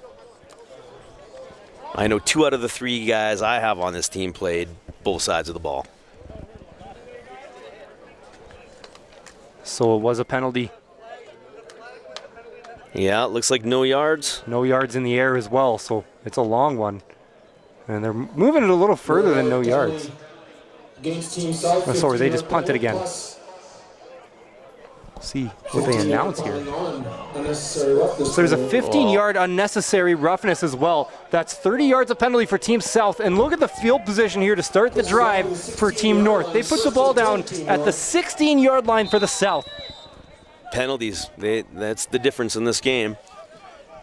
Josh Page stays in a quarterback. Handout out wide, and a big tackle there.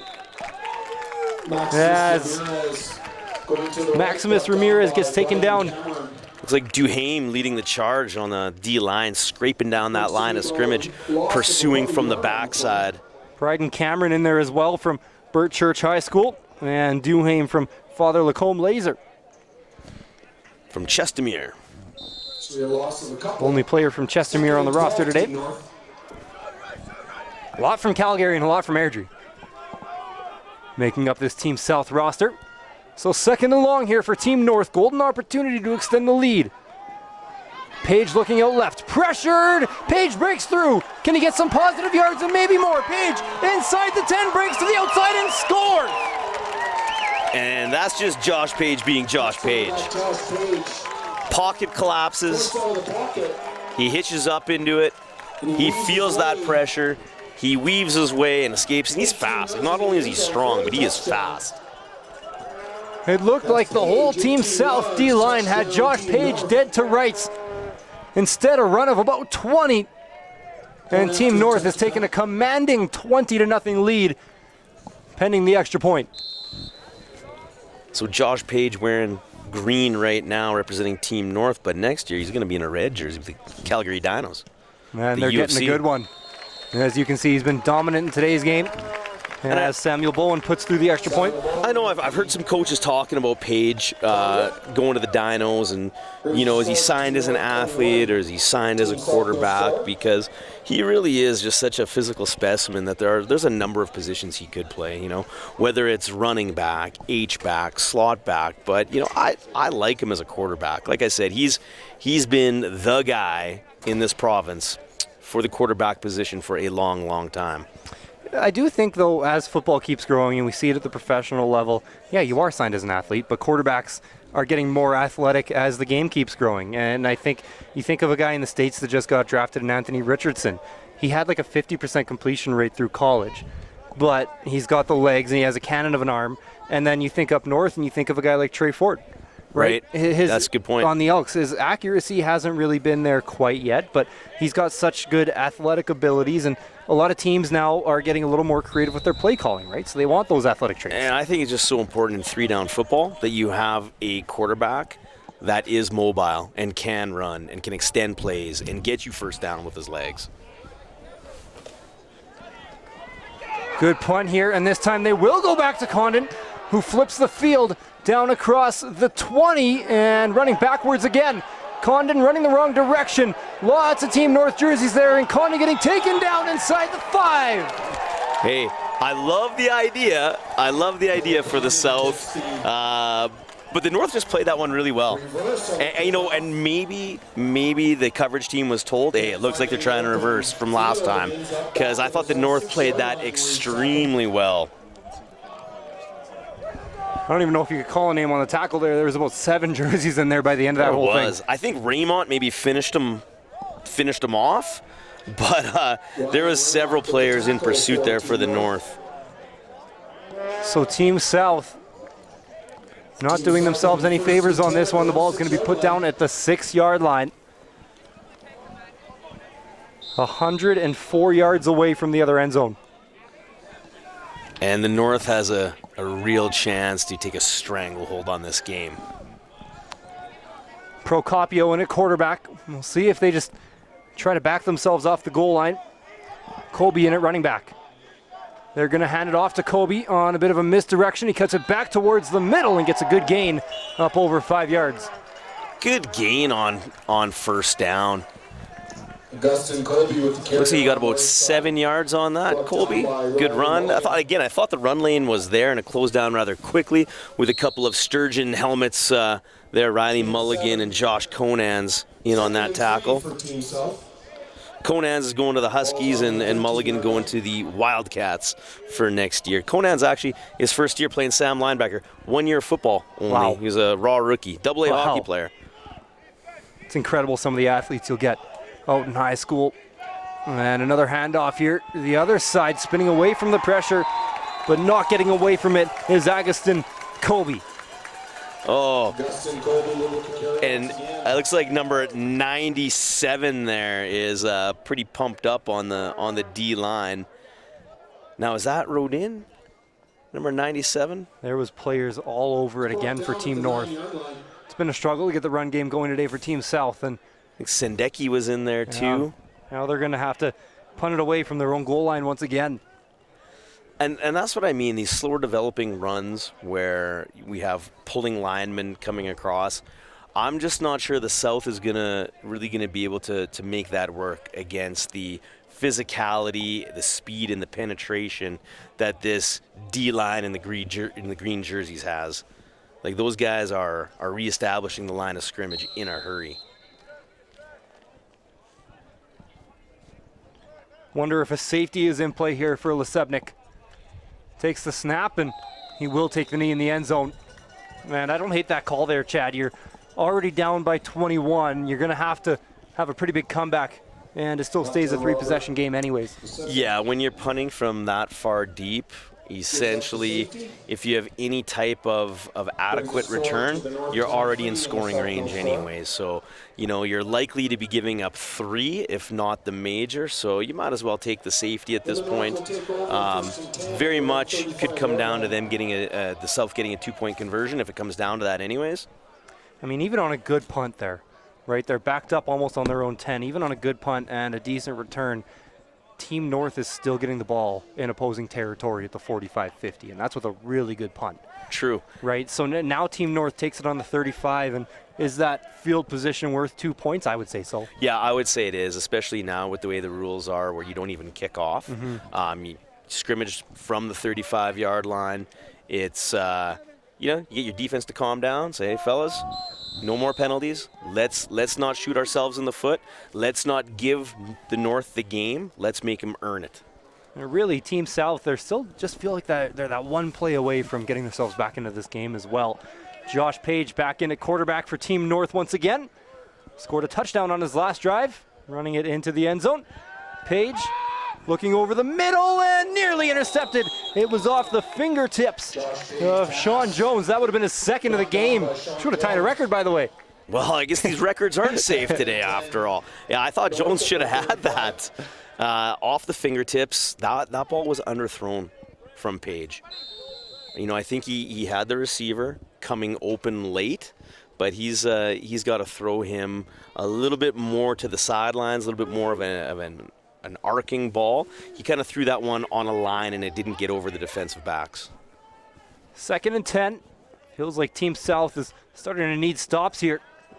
Page drops back, pressure to the right. Page gets away again, but taken out of bounds after just a short gain of about 3.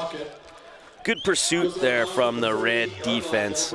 And number 40. Is that Angstad? Yeah, Angstad. He's had a very good game today. And, he actually put a bit of a stick on Page there. He got him at the sidelines, right in that lower back area.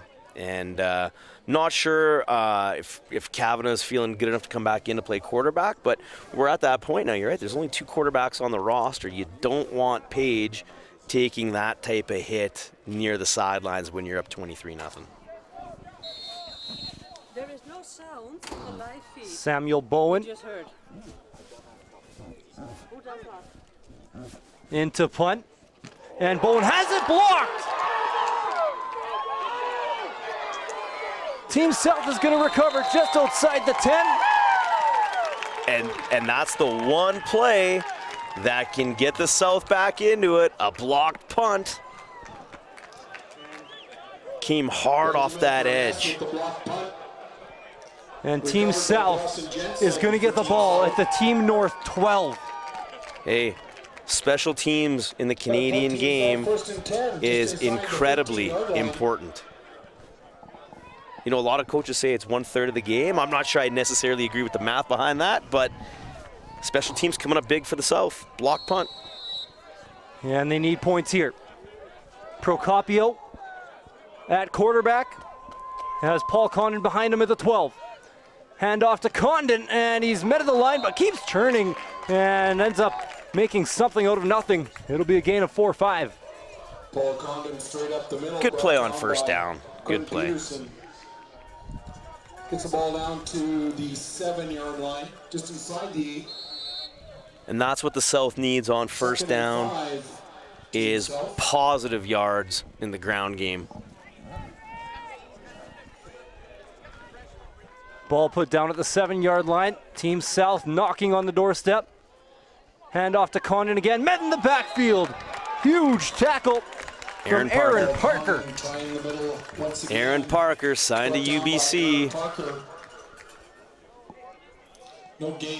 So the South's going to go for it here. You know, I'm sure they're thinking they got to come away with a major. After a big momentum shifting play, like a blocked punt. Closer to 3rd down and 8.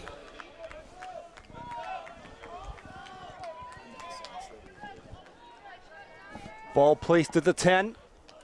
Huge play here. Procopio looking left, fakes out a couple defenders. Running out of room on the edge, throws up a jump ball, and plays defended well as Team North and Murdy Tremblay come up with the stop. Well, I thought perhaps he went to the corner because he was scrambling, but he could have, if he just looked, there was a bit of a brief window with another receiver at the back stripe, but it's tough when the quarterback gets flushed out of the pocket like that. And I'm telling you, these Harry Ainley DBs, they're not letting their receivers have much space out there. Tremblay, another one of those lanky defensive backs that's really, really rangy and covers ground in a hurry. Listed at 6'3". Tremblay has had a stellar game in the Team North secondary. Quick handoff over to Ramirez.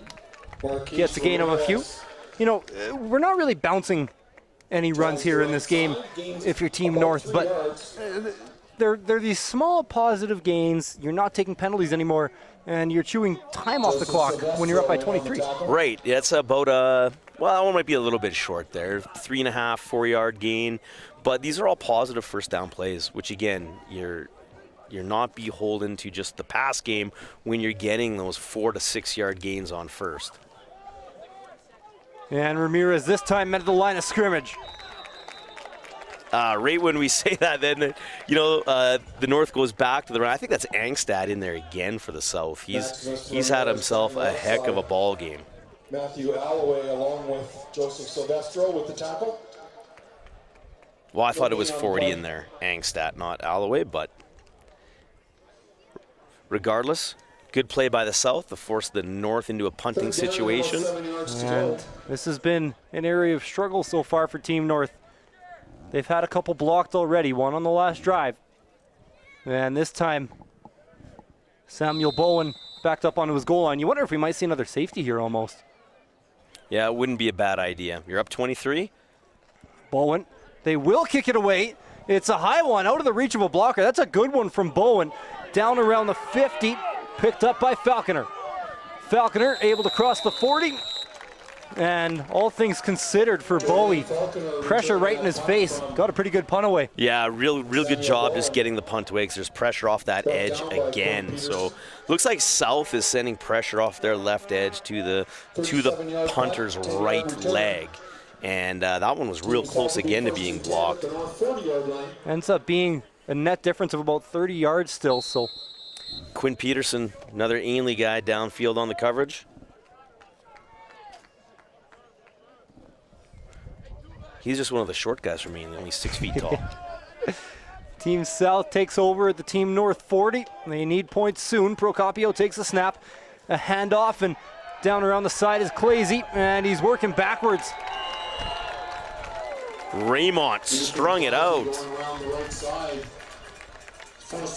Ryan Raymont out of Red Deer. A 7-yard loss. I thought the North just played that really well on the edge. Yeah, they've been dominant in the trenches today. A loss of 7 yards. It'll be a 2nd and 17 for Team South.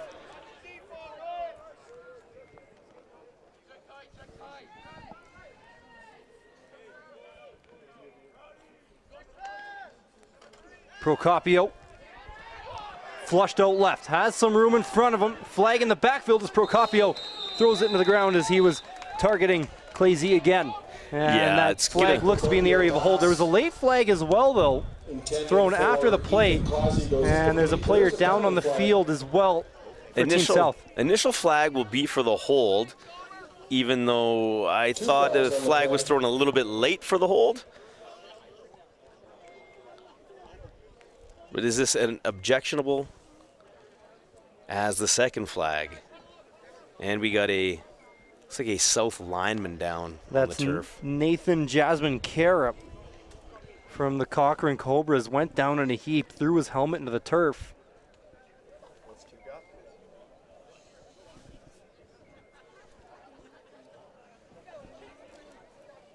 And holding penalty against Team South. Jasmine Cara getting tended to. So that objectionable conduct might give Team South another chance, but right now the main concern on Jasmine Cara, I didn't see what happened there. No, but anytime a player takes off their helmet with frustration, usually they know it's something significant. Again, I don't like to speculate, but never a good sign when that helmet comes off in frustration. So and he's in a heap of pain right now. So with a holding call, and again, the holding call I think was legit.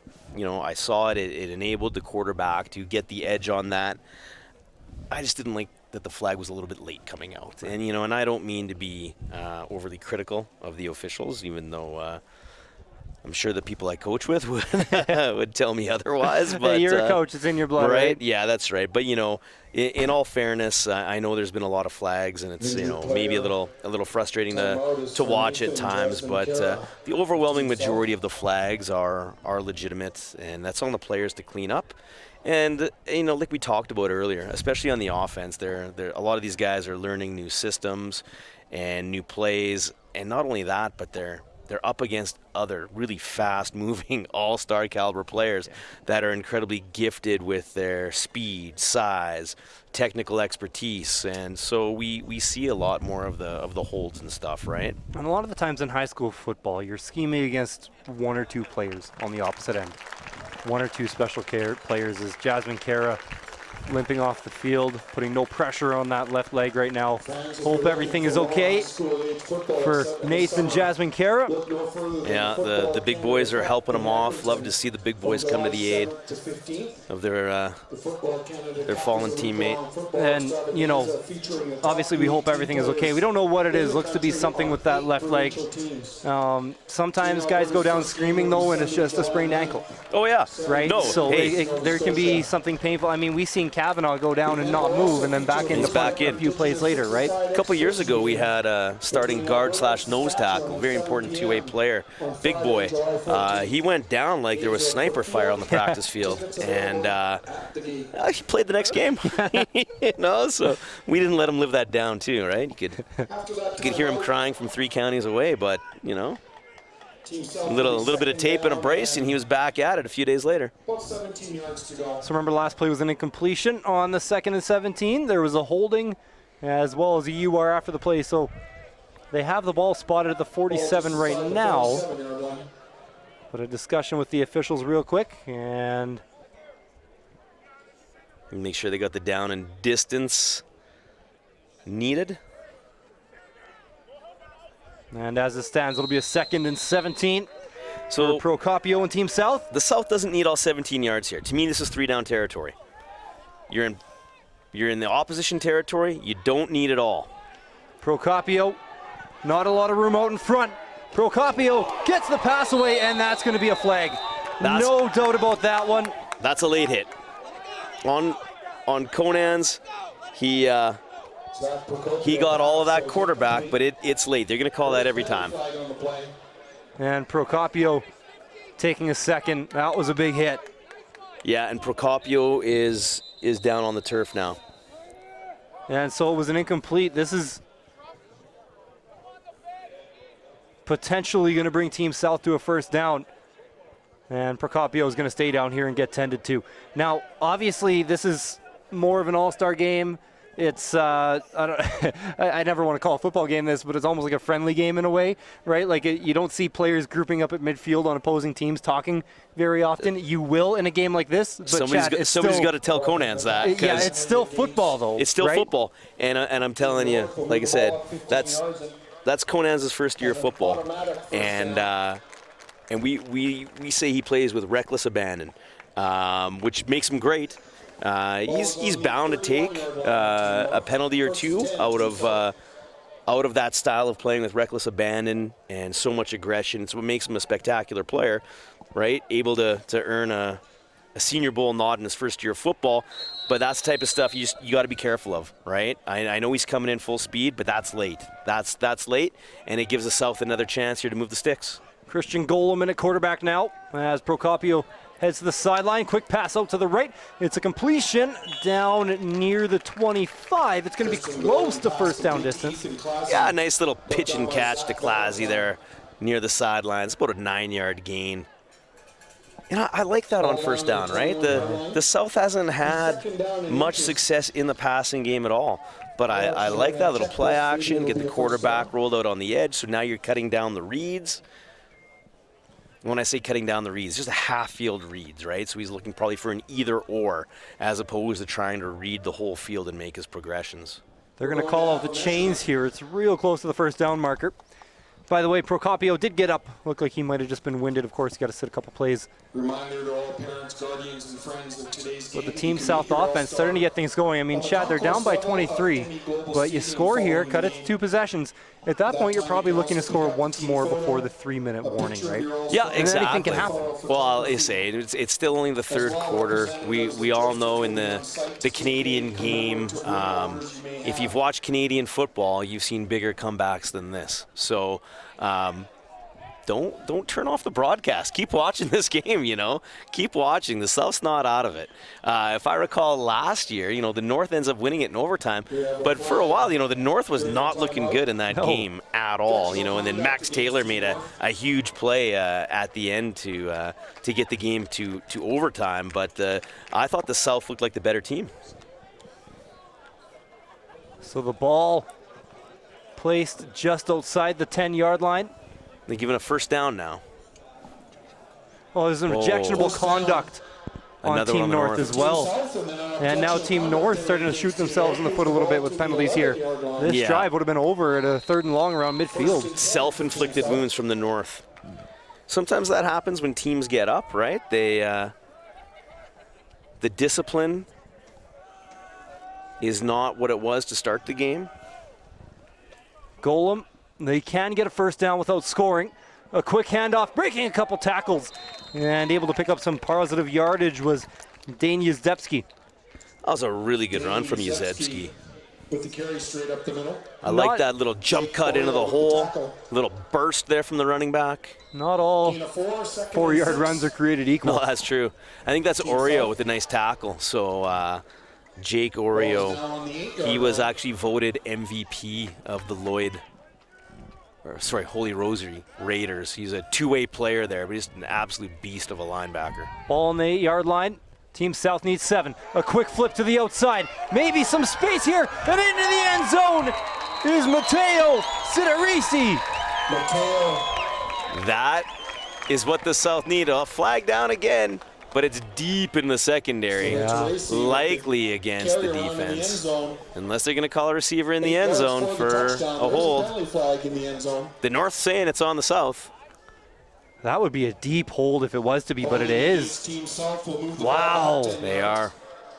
And that's going to move the ball back to the 18-yard line. Unless that's at the point of attack to get around the edge. Well, that might have been after yards. No, they are going to bring it back to the 18. So 2nd and 18. Thought they might have called the hold when he was down around the 1 or 2, but it must have came a little earlier in the play. Well, I mean, when you're that deep in the end zone, why are you holding? 2nd and about 17. Yeah, I didn't see it, but it was a deep flag. I assumed it was on the secondary, just like you, Chad. But yeah, and unless that official is seeing something near the line of scrimmage. Look out to the left, to the end zone, into double coverage, and coming down with it is Ethan Clazy. There is a flag likely on the defense. That's just a huge play. The safety came over. Oh, are they calling it incomplete? They're calling it incomplete. I thought Clazy had that one. Clazy thought he had that one too. He's got his arms up now. It's going to be a defensive pass interference by the looks of things anyways. But even then, nothing is given in this game, so if they put the ball down at the 1. Yeah, that's no guarantee. That's no guarantee. And we'll check what the call is for sure. Look to be a DPI, and it is just that. You know, every now and then, though, you get those jump balls and double coverage, and a receiver might push off. So I guess it was never a sure thing. Clazy, though, just kind of boxed out those 2 defenders. Came up with what I thought was a beautiful catch, but in the end, at least it turns out to be a DPI that he drew there. Yeah, it's still a positive play for the South, and again, with no time left on the clock in the third quarter, they're going to get 1 play. And again, this is a couple times we think they've scored. So maybe 3 times a charm for the South to get them right back in the game to start the fourth quarter. But, you know, Gerwin came flying over as the safety. I thought he tracked that ball really nice, but must have been a little bit of contact. I couldn't tell if it was on Gerwin or if it was on Valentine, but either way, flag is thrown, to nobody's surprise. Ball at the 3, last play of the third quarter. Another handoff to the right and met in the backfield. And guess who it is with first contact? That looked like Sendeki. Yeah, I believe that is Aiden Sendeki of the Harry Ainley Titans. Will be at the University of Toronto next season. I would almost prefer if the South just actually gave that jet sweep again. They scored on it earlier, only to have it called back deep, but yeah. They had some success on that jet sweep earlier. They've had more success around the edges and up the middle, too. Yeah, I'm just not convinced that any of the slower developing run plays can, especially when you're down that close to the goal line and that D line's really dug in. I'm not convinced that a slower developing run play is going to benefit the South. So they'll flip sides here, 12 minutes left to play. And it's like somebody turned on a switch. The sun's coming out to start the fourth quarter. Yeah, a little bit. I'm going to put on the sunglasses now. We started the game in rain, and here we go, a little bit of sun. I might have needed sunscreen after all. Team South at the 6-yard line. This feels like a must score. They have to come away with a major. The South has to come away with a major here. There's no room for a field goal. Golem fakes the handoff over the middle, and the receiver fell. There is a flag. I think we have a very crafty receiver who drew that flag. Civitarese, I believe, drew that flag. He put his hand up. I'm not sure if he was interfered with or if the turf monster got him a little bit, but he immediately signaled that he had been fouled, and once again a flag comes out. So that'll reset. I believe that'll reset the downs, right, Chad? Yes, should be first and goal from the there one. You go. They flip it over now. That penalty was called on Tremblay. Might have just been a tangle of the feet, if anything, there. Yeah, it could have been inadvertent. Regardless, it's first and goal from the 1, and now if I'm the South, I might just say, get right under center. Let's just quarterback sneak this in. Condon in the backfield. Takes the handoff. And spinning away from a little bit of pressure. Not as big of a loss as it could have been, but still a loss regardless. There is a flag on the far side of the field. Yeah, that flag flew right at the snap of the ball. Somebody might have been lined up offside. Yeah, this is the area of the field where you'll see offside called a little more, because when it's put down to the 1, you have that solid line as a referee, and you see a hand over that, you know right away it's offside. Yeah, it's an easy call. So they'll reset the down marker again. This is the third time. How about the penetration from Sendeki? Yeah, I mean, another one. I'm telling you, just get under center, sneak this one in. You're back there 5 yards in shotgun, and down here that D line is coming. They're there to penetrate that line of scrimmage, so they're not looking just to chop things up. They're looking to penetrate in that backfield. So 3 receivers to the right. They're lining up heavy. Now Golem lining up under center. He will sneak it, and it's going to be tight here. I'm not so sure he got in. Golem went down to a knee right before the goal line. Yeah, that looked very, very close. They're not going to give it to him. They'll say he was down at about the inch yard line, and remember, CFL football, they don't put it down at that inch. They got to bring it back out to the 1. Yeah. So it'll essentially go as a gain of 0, even though we nearly got the full yard. And we might have people watching at home saying, well, why don't they push the quarterback in like the Philadelphia Eagles? Well, that's not legal here. You can't do that. That's called tandem buck, and it's actually illegal. I know, especially for a lot of the younger players, they don't realize that. And, Right.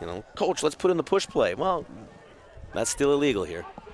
Golem lining up under center. See if he does it again. This time he'll fake it. Goes out wide. And is that caught? No They give it to way. him. What a catch for Jordan Falconer.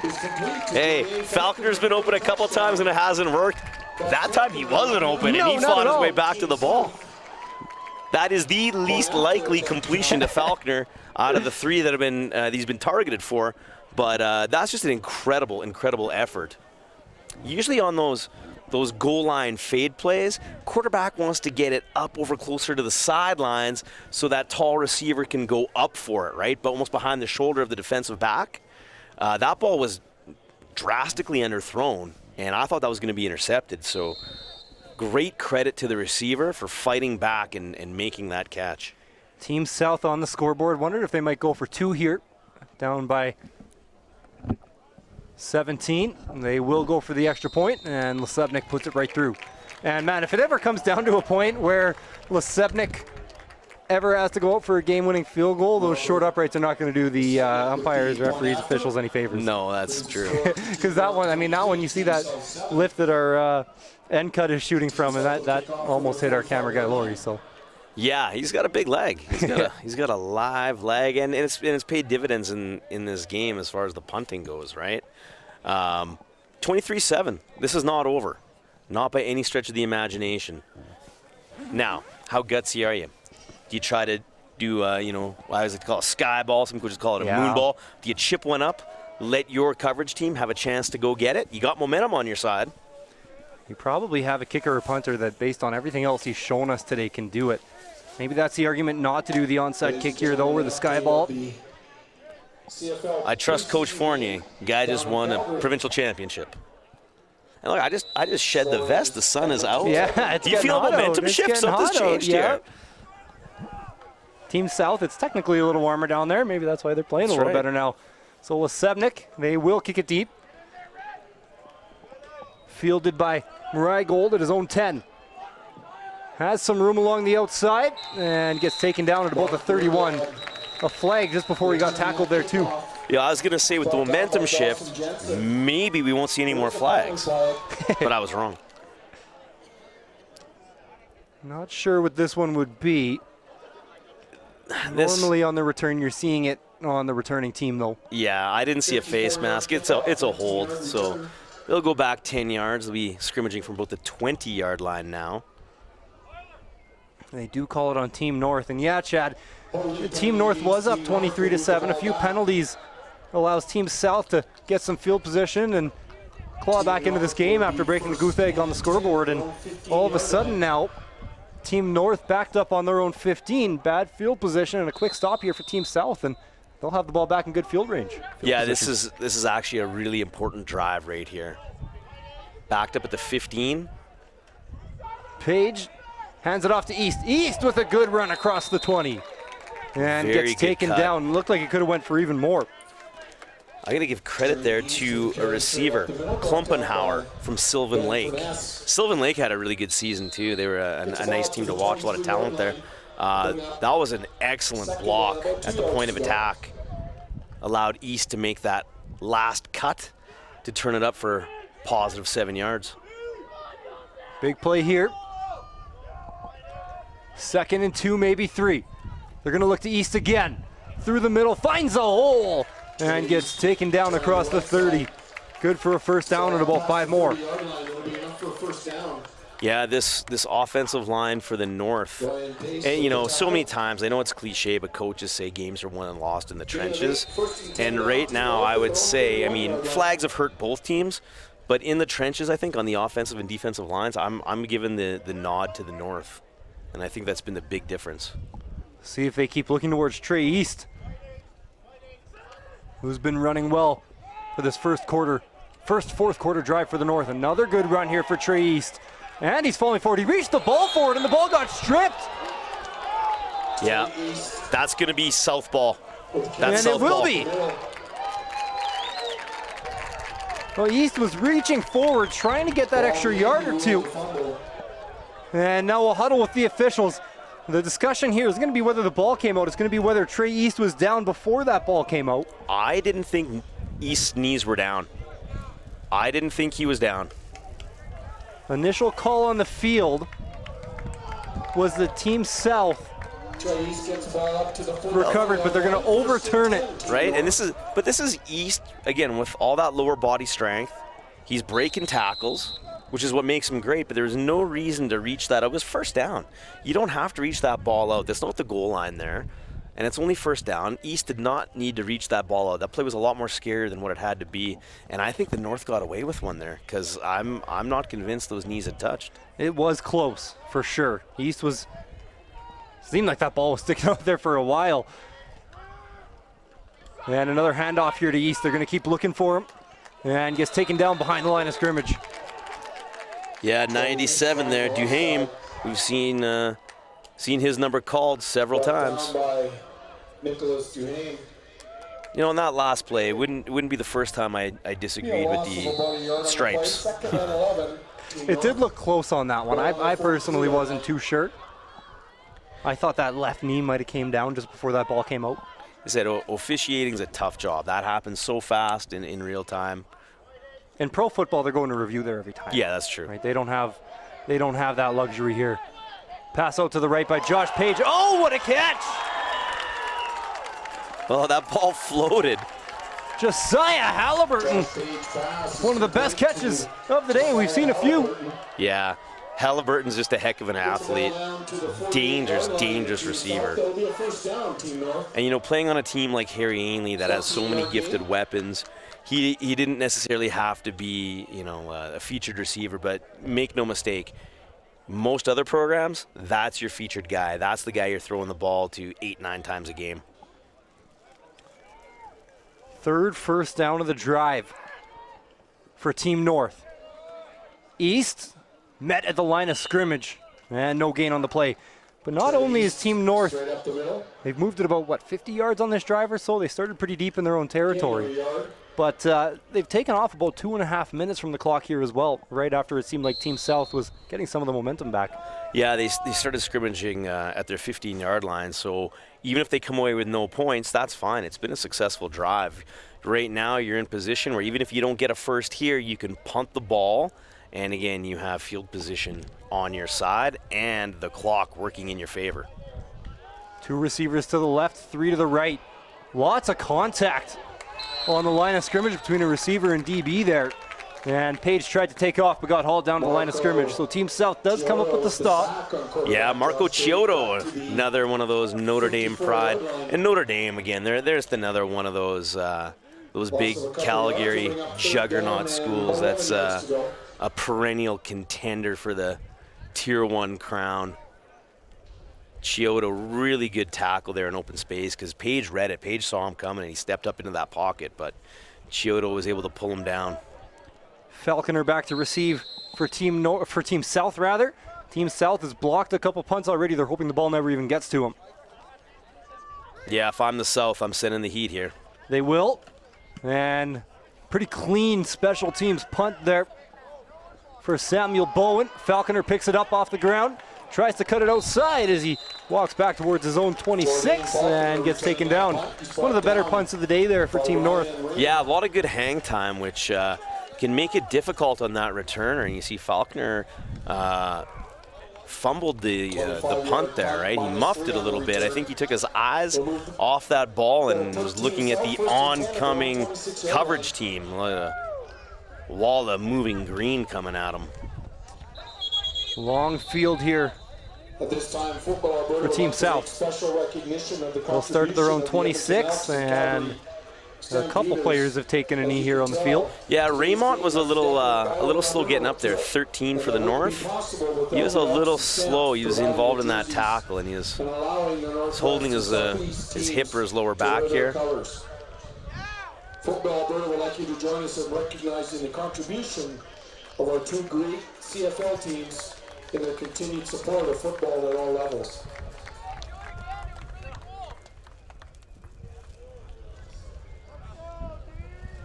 First and 10, Team South. Raymond holding his lower back, but walking off under his own power. Big drive here for Team South.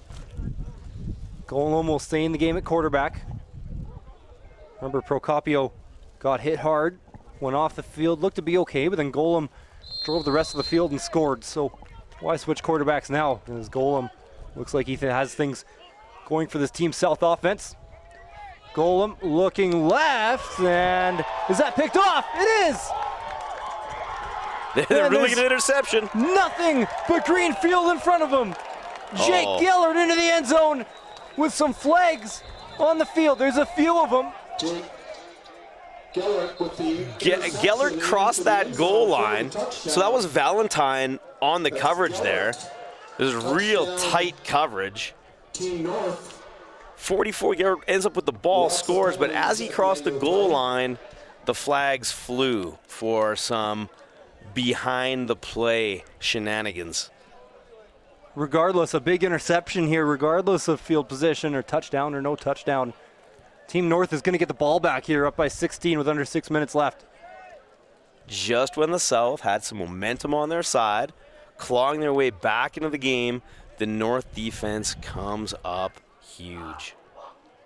And that penalty going to go against Team South. One of those pedestrian hits. So we see that so often on changes of possession, especially on interceptions, where behind the play, players want to get physical with one another, and refs have made it be known they're calling anything behind the play. So the play will stand. Touchdown for Team North. Up 29-7. Could be 30 with the extra point. Penalty's going to apply on the kickoff. And North gets their convert field goal team out.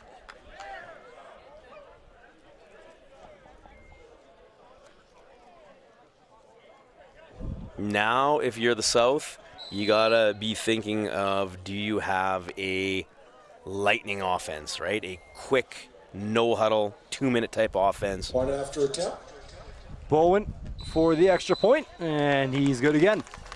The point after by Sam Bowen is good. 4 for 4 on the extra points for Bowen today.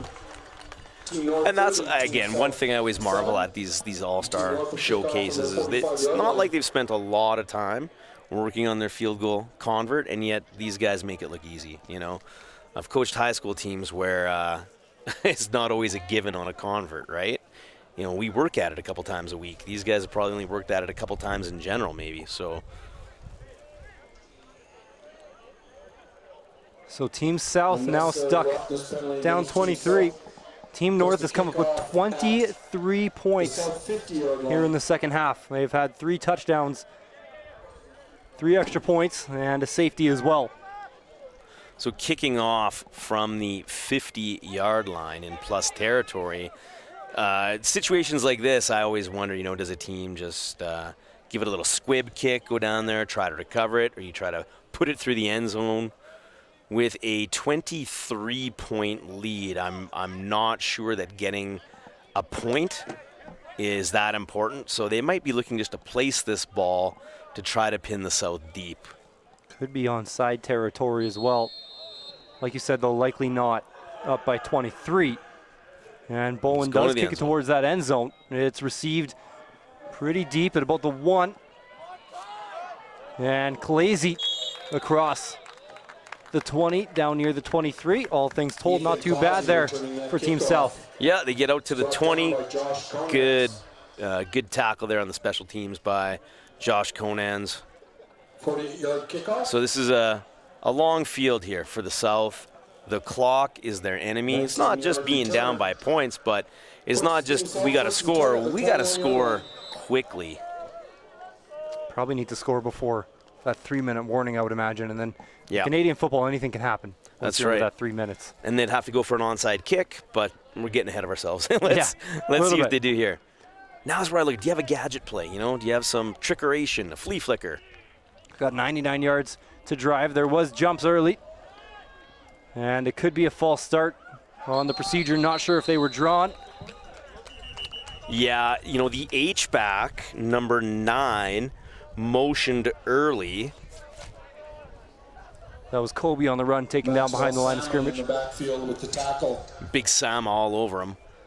You know, but there had to have been movement on that line of scrimmage because the H-back's allowed to move, right? Uzdebski moved early and he kind of froze, but he's not actually on the line of scrimmage. Loss, however, offside penalty against Team North puts the ball at the They will call it. line. Yeah, so he drew them. So Uzdebski, by having that H-back move like that and froze, it looked like he had jumped, but in fact that drew the defense. So a 1st and 5 from the 26. Golem has time in the pocket, looks so left, it's up for grabs, and it's caught. Great catch. Christian Golem And a late flag again. Tim Dewar. So Dewar adjusts that ball a little bit underthrown, but sometimes that's the purposeful underthrown ball, where for the defensive back, that's very, very difficult to cover. When the receiver knows where the ball is coming and he pulls up to adjust, and the DB goes right by him. So a discussion here on the flag. It was thrown at about the 30. And Objectionable on the north. yeah. So they marked this ball at the south 50.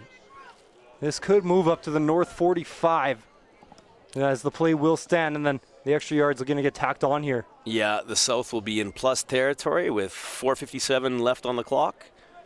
It's actually marked the ball at the north 50 after the penalty yardage. Yeah, 10-yard tack on for the objectionable conduct. Objectionable conduct penalty will move the ball to the 50-yard line of Team North. So under 5 minutes left. 1st and 10, Team Feels like South, Team 50-yard South line.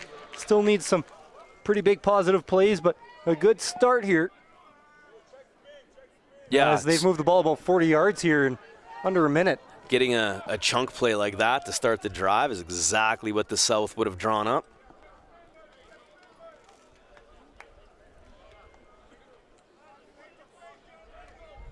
And don't be surprised if you start to see some motion from the receivers where they might line up in a 4-by-1 just to get a one-on-one matchup with that backside receiver. And again, throw up those 50-50 balls, right? Throw up a jump ball or those underthrown fades, let the receiver come back to it. But they need to score a lot. They need to score quickly. So getting those one-on-one matchups is an easy way, because if you don't get it, you can draw the pass interference call as well.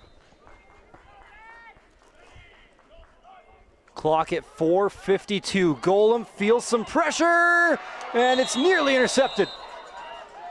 Oh, pressure caused that one to come out early and a flutter. And I thought Jackson Massey, old killer there from Paul Kane, I thought Massey had that one just off his fingertips.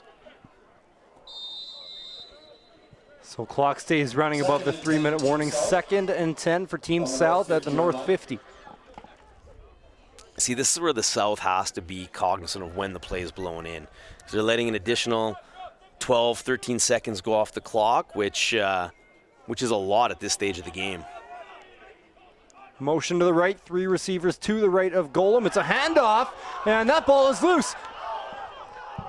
Looked like Team North could have had it. It was fumbled around for a second. Yeah, Aaron Parker makes the big tackle for loss with the strip. South gets the ball back, though.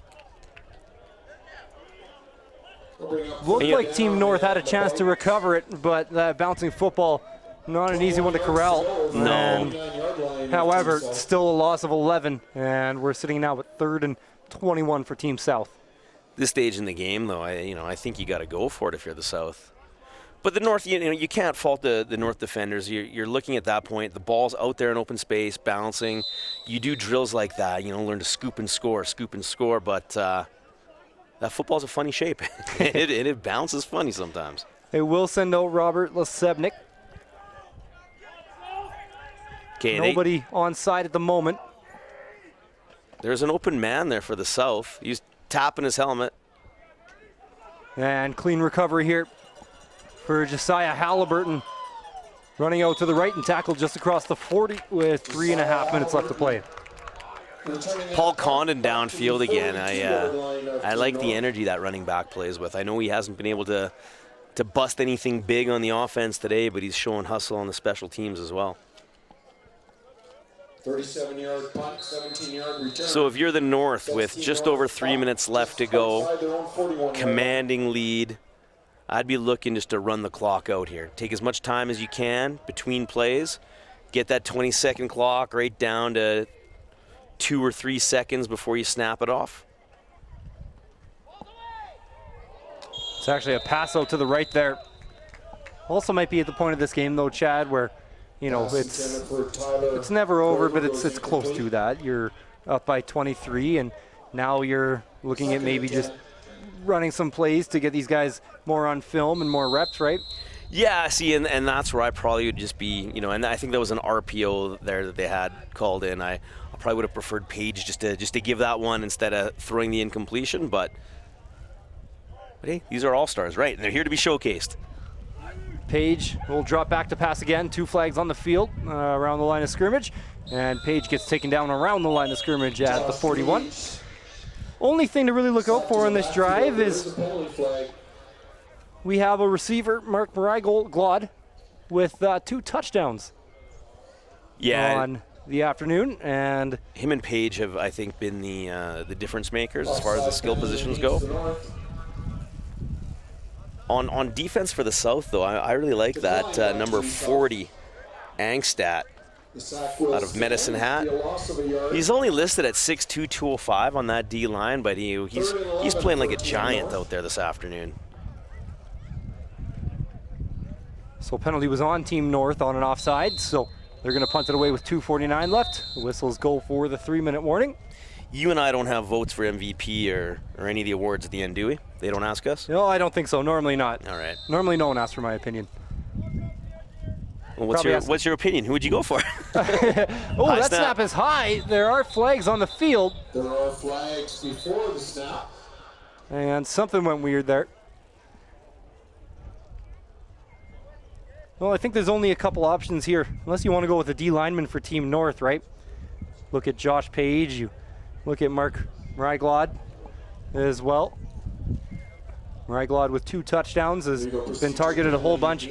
Comes down to that conversation of, the quarterback had to throw the ball and get it there, but MEGlobal kept getting open. That's true. Really, you're kind of giving it to the connection no matter who you give it to, I feel like. Yeah, that's right. And quarterbacks usually get the benefit of the doubt for these types of awards, but I don't think you could choose wrong with either one of those fellows. No, you could even look at someone on the D-line as well. Well, Sendeki or Parker. Yeah, Sendeki, Parker have had good games today. Yeah, they sure have. Oh, bobbled snap. And Team North somehow able to get it away. Wow. He was given lemons, and he kind of made some lemonade out of that one. A little bit, yeah. That would have been a loss. It's one of those plays where the net yardage at the end isn't going to look that great on the stat sheet, but really that was a loss of 15 versus, a punt of like 10. So it ends up being a 25, 30-yard play. That's going to hurt Bowen's average, but the whole fact that he got that play off was just a tremendous effort. It's going to look a lot better on film than it will in the box score. That's true. Yeah. That's for sure. Never a bad thing when you have a receiver punting. It kind of does that, That's right? true. And honestly, there's not much life left in the South, but that would have been a breath of life given to them, right? If they could have capitalized on that play right there, the game wouldn't have been over. But as it stands now, they need to score very quickly. Golem in at quarterback, has Condon behind him. Quick pass out to the right, caught by Clazy. Cutting out to the right, has some room and tackled as he slides out of bounds at the 30. And that's going to slow the clock down as well. And I think that the North is willing to give up those little swing passes, all the underneath stuff. But Clazy's such an athlete that he outran that angle, and he picked up about an extra 8 to 10 yards that I don't think the North was expecting to give up there. 20-yard gain here for Team South. Clock stuck at 2:26. We'll see if the North dials up a little bit more pressure here this time. And it's going to be a handoff over to Condon. has some room on the outside off a cut and takes it in the 20 and gets out of bounds as well. Flag on the play, came late. Don't know if that might have been a late hit. I think they're going to call the horse collar tackle. The hands were up or around the back of the jersey above the number. I didn't see a change of direction happening. Well, it's going on the north. So that's going to get Team South well into the red zone here. Kind of makes that punt feel even more important. With that yardage, they would have scored. Did I hear him call no mouth guard? Illegal participation. Yes. Yeah, no mouth guard call. Good pickup there, Chad. That's never seen a no mouth guard call before. That's something I wish I wouldn't have heard, to be honest. Check that. That's tough to believe at this level of football, Yes, but the 13-yard line. I First and 10. I guess they're going to call it. Oh, maybe that young man's parents could be upset if they paid the dental bills, right? But Golem passing out to the left and just a little high for the receiver, Mackay Smith, who couldn't quite reach it. yeah, a little high, a little behind. And that's one of those in-breaking routes. Looked like a 90-degree dig there. You need timing on that. That takes repetition between the quarterback and the receivers. I know it doesn't look like a long throw or particularly difficult, but it is. It's all about the timing there. 2nd and 10. Team South needing points. Golem over the middle again, and it's caught in the end zone. Touchdown, Mateo Civitaris. Civitaris is making a little case. They said, don't forget about me. You know, I'm making plays all over the field too. Talk about me for offensive MVP. Nice grab with his hands. I really like the way he attacked that with his hands.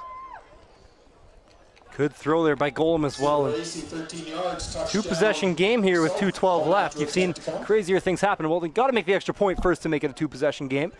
And you wonder if they might go for 2. They'll need 2 more touchdowns, and they'll need at least 2 2-point conversions, and it looks like they are going for 2. See, and I would be inclined just to kick the 1 here to make it 16 points and say, okay, we need 2 touchdowns and 2 2-point conversions with 2:12 to go.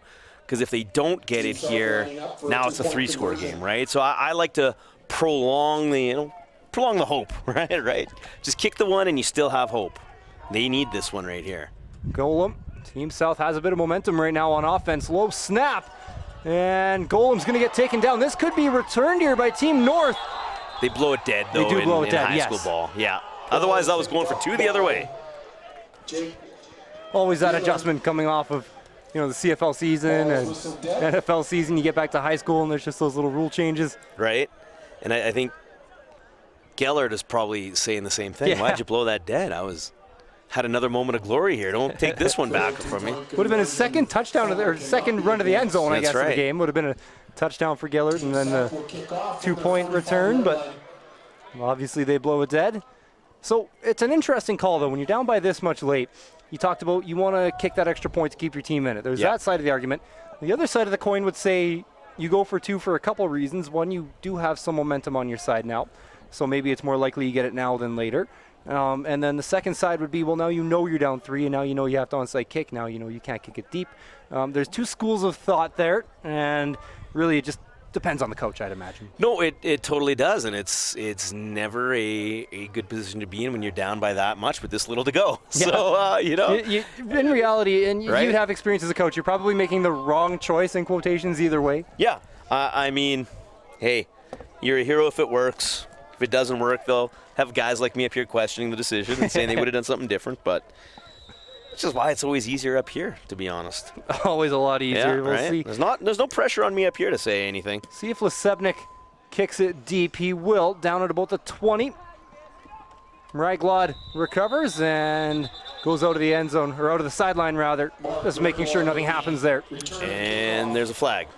That's to be far too. Offside on the kickoff team. It's in that area. Wouldn't even have a blocker there yet to have an illegal block for the most part where that flag was thrown. Yeah, usually that's that area of offside, just getting ahead of the kicker. And it looks like that is the call. But that ball was kicked a little too deep to give the coverage teams any chance of getting the ball back. Yeah, I'm not sure if they were looking to try that on that one. It looked like they were just punting it away. Yeah, and there's where I think with such limited time left, an onside kick would have been necessary. And smart play there as well by MEGlobal just to walk it out. Yeah. Right, making sure nothing happens. That's so all of right. a sudden you turn the ball over and another breath of life into Team South.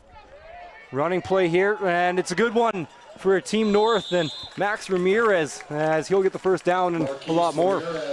Yeah, he's moving the sticks, and again, if you're the South, you can't allow first down plays like that because it's whistled in at 2:02. The North should not be snapping this till about 1:43 on the clock. And they don't look like they're in any big hurry here.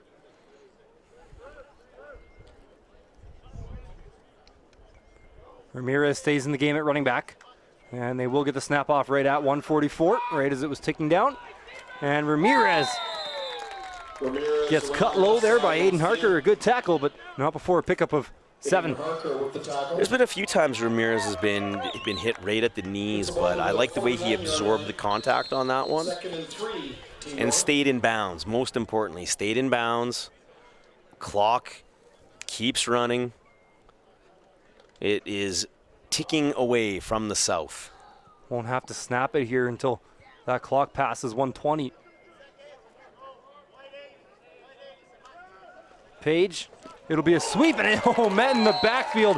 What a play there by Ryan Nagel. Yeah, that's 2 plays in a row. Nagel was jumped up, all pumped up after last play, which part of me is like, hey, well, at this stage in the game, running back runs for a first down. I get you're excited, but a play like that, I don't care what the score is. You get a big tackle for a loss, should be excited. But I think he might have taken a foot in an area that is a little sensitive, and that's might be why he's down there. Player on the play, timeout. So Nagel takes the knee. Well, Chad, it's been last year we seen a classic of a Senior Bowl, go to overtime and everything. This year, quite a different story. Before COVID hit, Team South had won 4 straight Senior Bowls, and Team North won it last year, and now Team North winning in convincing fashion this year.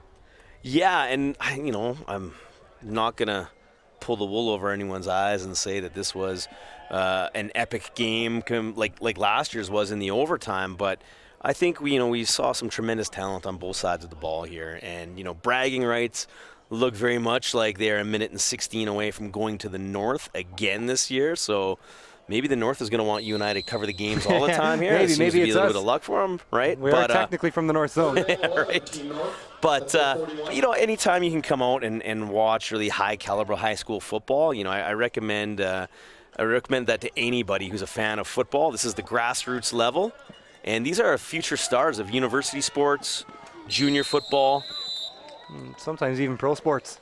Well, I was going to say, you look back over the years of all the participants in the Football Alberta Senior Bowl, there's always guys that go on to be professionals, right? So there's a very good chance we're seeing a young man or 2 or 3 out here today that will go on to end up one day being paid to play professional football.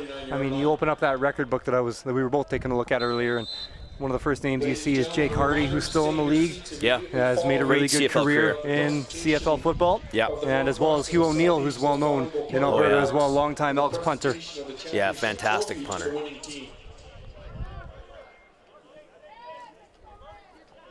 And definitely wouldn't be shocking to see a few of these players go on to play. And, sometimes it's those names we haven't called. Right? Right? No, like that's true. We call a lot of names. We've called Mariah Gold. As that pass deep. Oh, wide brought in. Did he survive the hit? He got it. He did. Big catch there. The North is Kobe. The North is saying no. And the ref is actually going to agree. Yeah. It took 4 or 5 guys in green to say no, and it's a no. It looked like he got the catch at first, and then that big hit came in late and jarred the ball loose. Yeah, I don't think he survived the ground coming down with that. It was jarred loose. But that was a nicely thrown ball, though. Yeah, Gave him every opportunity possible. That was one of the best throws of the day. Yeah. Either side that we've seen. we talk about some of the names that aren't called as much. You know, I look back to the Senior Bowl over the years, and you know, there's even some players that have made it to the NFL, right? Yeah. You know, on the defensive side of the ball. Leonard, I think, is one guy. So yeah, and some linemen too. We don't always call the lineman's name. Unless they're on the D line like that and they're making plays, but a lot of these late as well. a lot of these offensive linemen are absolutely tremendous, and we don't say their names. You know, one guy just for Team North that I coach against for the last couple of years is Bjorn Nelson from McNally at center. Like, that guy's got all the tools. He's got all the tools to, you know, to be a center for many, many years to come at the next level. And sometimes it's players like that end up having a shot at the pros. And, you know, we probably didn't say their name near enough today. O-line never get the love, right? No, they actually get the exact opposite most of the time, because you'll only call their names when they get blown by a defender or a holding call, right? Exactly. So, but they don't get a lot of the love. No. It's, honestly, it's their offensive line, their unit coach. He's watching them, and it's their parents in the stands. And that's, honestly, that's who's watching them. Head coach only calls their name if something bad happens. Yeah, exactly. 44 seconds left in the game. Team South, long pass out of the reach of Alex McLeod. Starting to see some players rotate into the game that we weren't seeing earlier. Yeah, and that's good. Get everybody into the game at this point. All these guys are tremendous players. Gutierrez right there from St. FX Rams in Edmonton. He is, I believe, going to the Huskies next year. He actually is from Archbishop MacDonald High School, but they don't have a football program, so he plays for the St. FX Rams. I believe he's another guy who's just a rookie, and apparently a big Dallas Cowboys fan. So he probably doesn't know a whole lot about football then, right? If he's his first year. Why else is he a Cowboys fan? I'm going to self-admit, people would probably say the same about me as a Rider fan too. So no judgment here. Pass over the middle, well, some judgment maybe. That one off the hands of Civitarisi. I'm from Regina, so I understand. You know, being from Regina, seeing that South put up a 13 on the scoreboard, it still hits every time I see that number a little bit. Yeah, it's an unlucky number. Rider fans are going to know what I'm talking about. There's probably a couple people that don't know. Maybe. Football guys in Canada probably know, right? They know. Okay. Yeah, that memory doesn't fade very quickly. No. Okay, so 3rd and long. Does the South go for the end zone in one play, or do they go just to get a first down? Well, looks like they're lining up two receivers to the left. And looked like South might have jumped early. Long pass out in a bit of no man's land there. Closest receiver was Tim Dirt. That's a huge throw, running that corner route to the field in the Canadian game. And it was a little bit underthrown. I believe this offside is going to be declined. And there was a bit of movement early from one of the receivers on Team South. Yeah, it's trying to get a jump. And the North can kneel this one out. Not sure they will or not, but they could. Any other game you'd see a team kneel it out. Yeah, sometimes in these all-star showcase events, they might just hand the ball off a couple times, give a running back a look, somebody who hasn't touched the ball yet.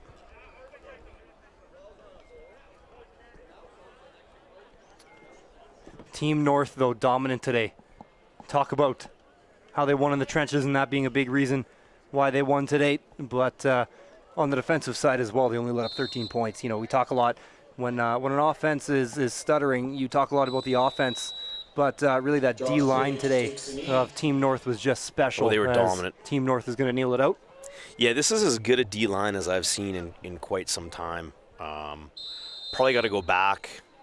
Dating myself a little bit, I think it was the 2014 Senior Bowl where the North actually won, and one of my guys at the time from the Belrose Bulldogs, Jack Hanna, sort of one of the anchors on that defensive line, and a couple of guys from that game, Corte and Lawrence, linemen in the CFL now, right? But that's the last time I think I can remember seeing a defensive line that dominant.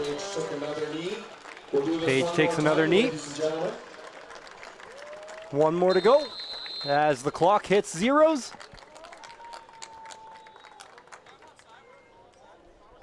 And one final knee for Josh Page as Team North wins the Senior Bowl. Gatorade shower on head coach Vince Oreo on the sidelines. He's not new to that. Win. No. He's had that done before. Back-to-back Senior Bowl wins for Team North. And stick with us. We will be around for the Player of the Game awards. And if Connor had an opinion that mattered, he would say, who for the MVP? I'll go Marigold. Marigold, okay. And then you want to go Josh Page? Yeah, then? I'll say or Page. Do you want to say a D lineman maybe? Well, if they're going D-line, I'd toss up between Sendeki and Parker for the North. I think they were outstanding. I think the South, the outstanding player on defense for the South, I would also go a D lineman there. I'd probably say Angstad, number 40, stood out to me. And offensively, I think number 3 at receiver there, Civitaris from the Notre Dame Pride. Those would be my picks, but again, nobody's asking me either. Shortly. But we'll close though. Player handshake here. So they will shake hands, like you said, and then we'll go to the Player of the Game awards. And really, no matter what for Team South today, you know, tough defeat. But, you know, a game like this, you probably want to look at what you did and hold your head up high. Well, that's right. I mean, bragging rights go to the North again this year, but players on the South got a lot to be proud about. Keep their chins high. A lot of these guys are signed. They're moving on. They're going to play next year. And for the guys who aren't, this was one last chance to put on the pads, play a game that has significance and has meaning, and represent your school for the last time and do them proud. I know a lot of these guys probably have very proud family watching, friends are watching, and they definitely have their high school coaches watching them, so they've done them proud. Weather ended up not too bad today either, by the way. Smoke has cleared a little bit. We actually see some blue in the sky. I haven't seen a blue sky in about a week here in Alberta. And yeah, like these, I actually need these sunglasses. This is not just not for appearance here, man. I need these there. The smoke is dissipated and sun's come out. When the rain stopped and the sun poked out, we seen a difference, quite a difference in scoring. The first half was just 7-0. The second half was 23-13. So wonder if that's more so offense is just getting their legs under them, or if it is a bit about the weather and the slippery football that we had in the first. Probably a combination of both, but definitely the ball looked slippery in the first half. A little bit of sprinkle and drizzle, and we had a slippery ball. And I think just true getting rid of the nerves, right? Getting into the game, finding the groove. And we knew the offenses had talent, but they just sort of needed to hit their stride. But make no mistake, penalties were a huge factor in this game. I'm not sure what the final tally counted, but I think there was, 18 penalties in the first half alone? There was a lot. Yeah, 10 for 80 and 8 for 51 or something. So, and that trend just continued on. So we will kick it to the PA announcer for the Player of the Game awards. If we could draw your attention to midfield, we will commence with the presentations of the North and South Most Valuable Lineman and Most Valuable Player awards chosen by the Senior Bowl Selection Committee and the championship trophy of today's winning team. The Most Valuable Lineman award is named after former Calgary Stampeder lineman Lanny Bolesky, whose high school days were spent blocking for the Red Deer Raiders of the Central Alberta High School League. Presenting these awards for the North and South All-Stars is Mr. Tim Anger, Executive Director of Football Alberta. The winner of the Lanny Bolesky Memorial Most Valuable Lineman of the Game Award for the North All-Stars is number 55, Colby Jones.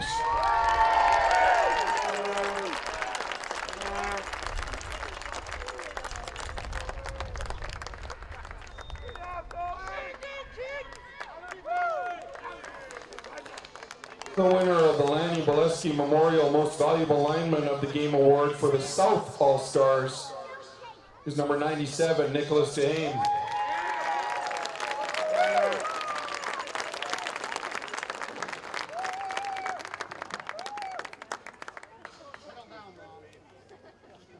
The winner of the Most Valuable Player of the Game Award for the North All-Star team is number 8, quarterback Josh Page.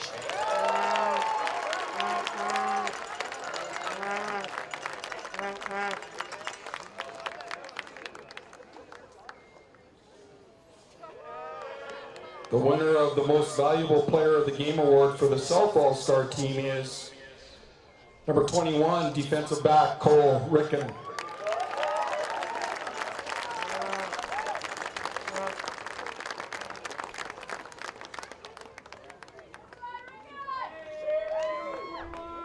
And now to present the championship trophy to the victors of the Football Alberta Senior Bowl.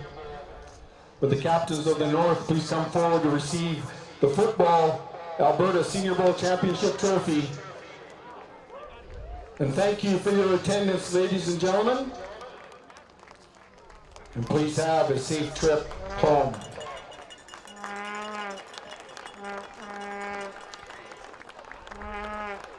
Team North will get to lift the trophy for a second year straight, coming off of a 30-13 victory. As they celebrate Most Valuable Lineman Awards went to Kobe Jones out of the Camrose Trojans on Team North, and Team South, it went to Nicholas DeHame from Father Lacombe Laser. And say your prediction was right, I guess, Chad. MVP of Team North going to Josh Page, and then on Team South, it went to Cole Ricken from the Medicine Hat Hawks. Any final thoughts to wrap this one up today, Chad? Well, yeah, you can't really go wrong with any of those individuals who were chosen for the individual honors there. I thought a tremendous day. Weather ended up being better than expected, and we saw some fantastic football, some great individual efforts.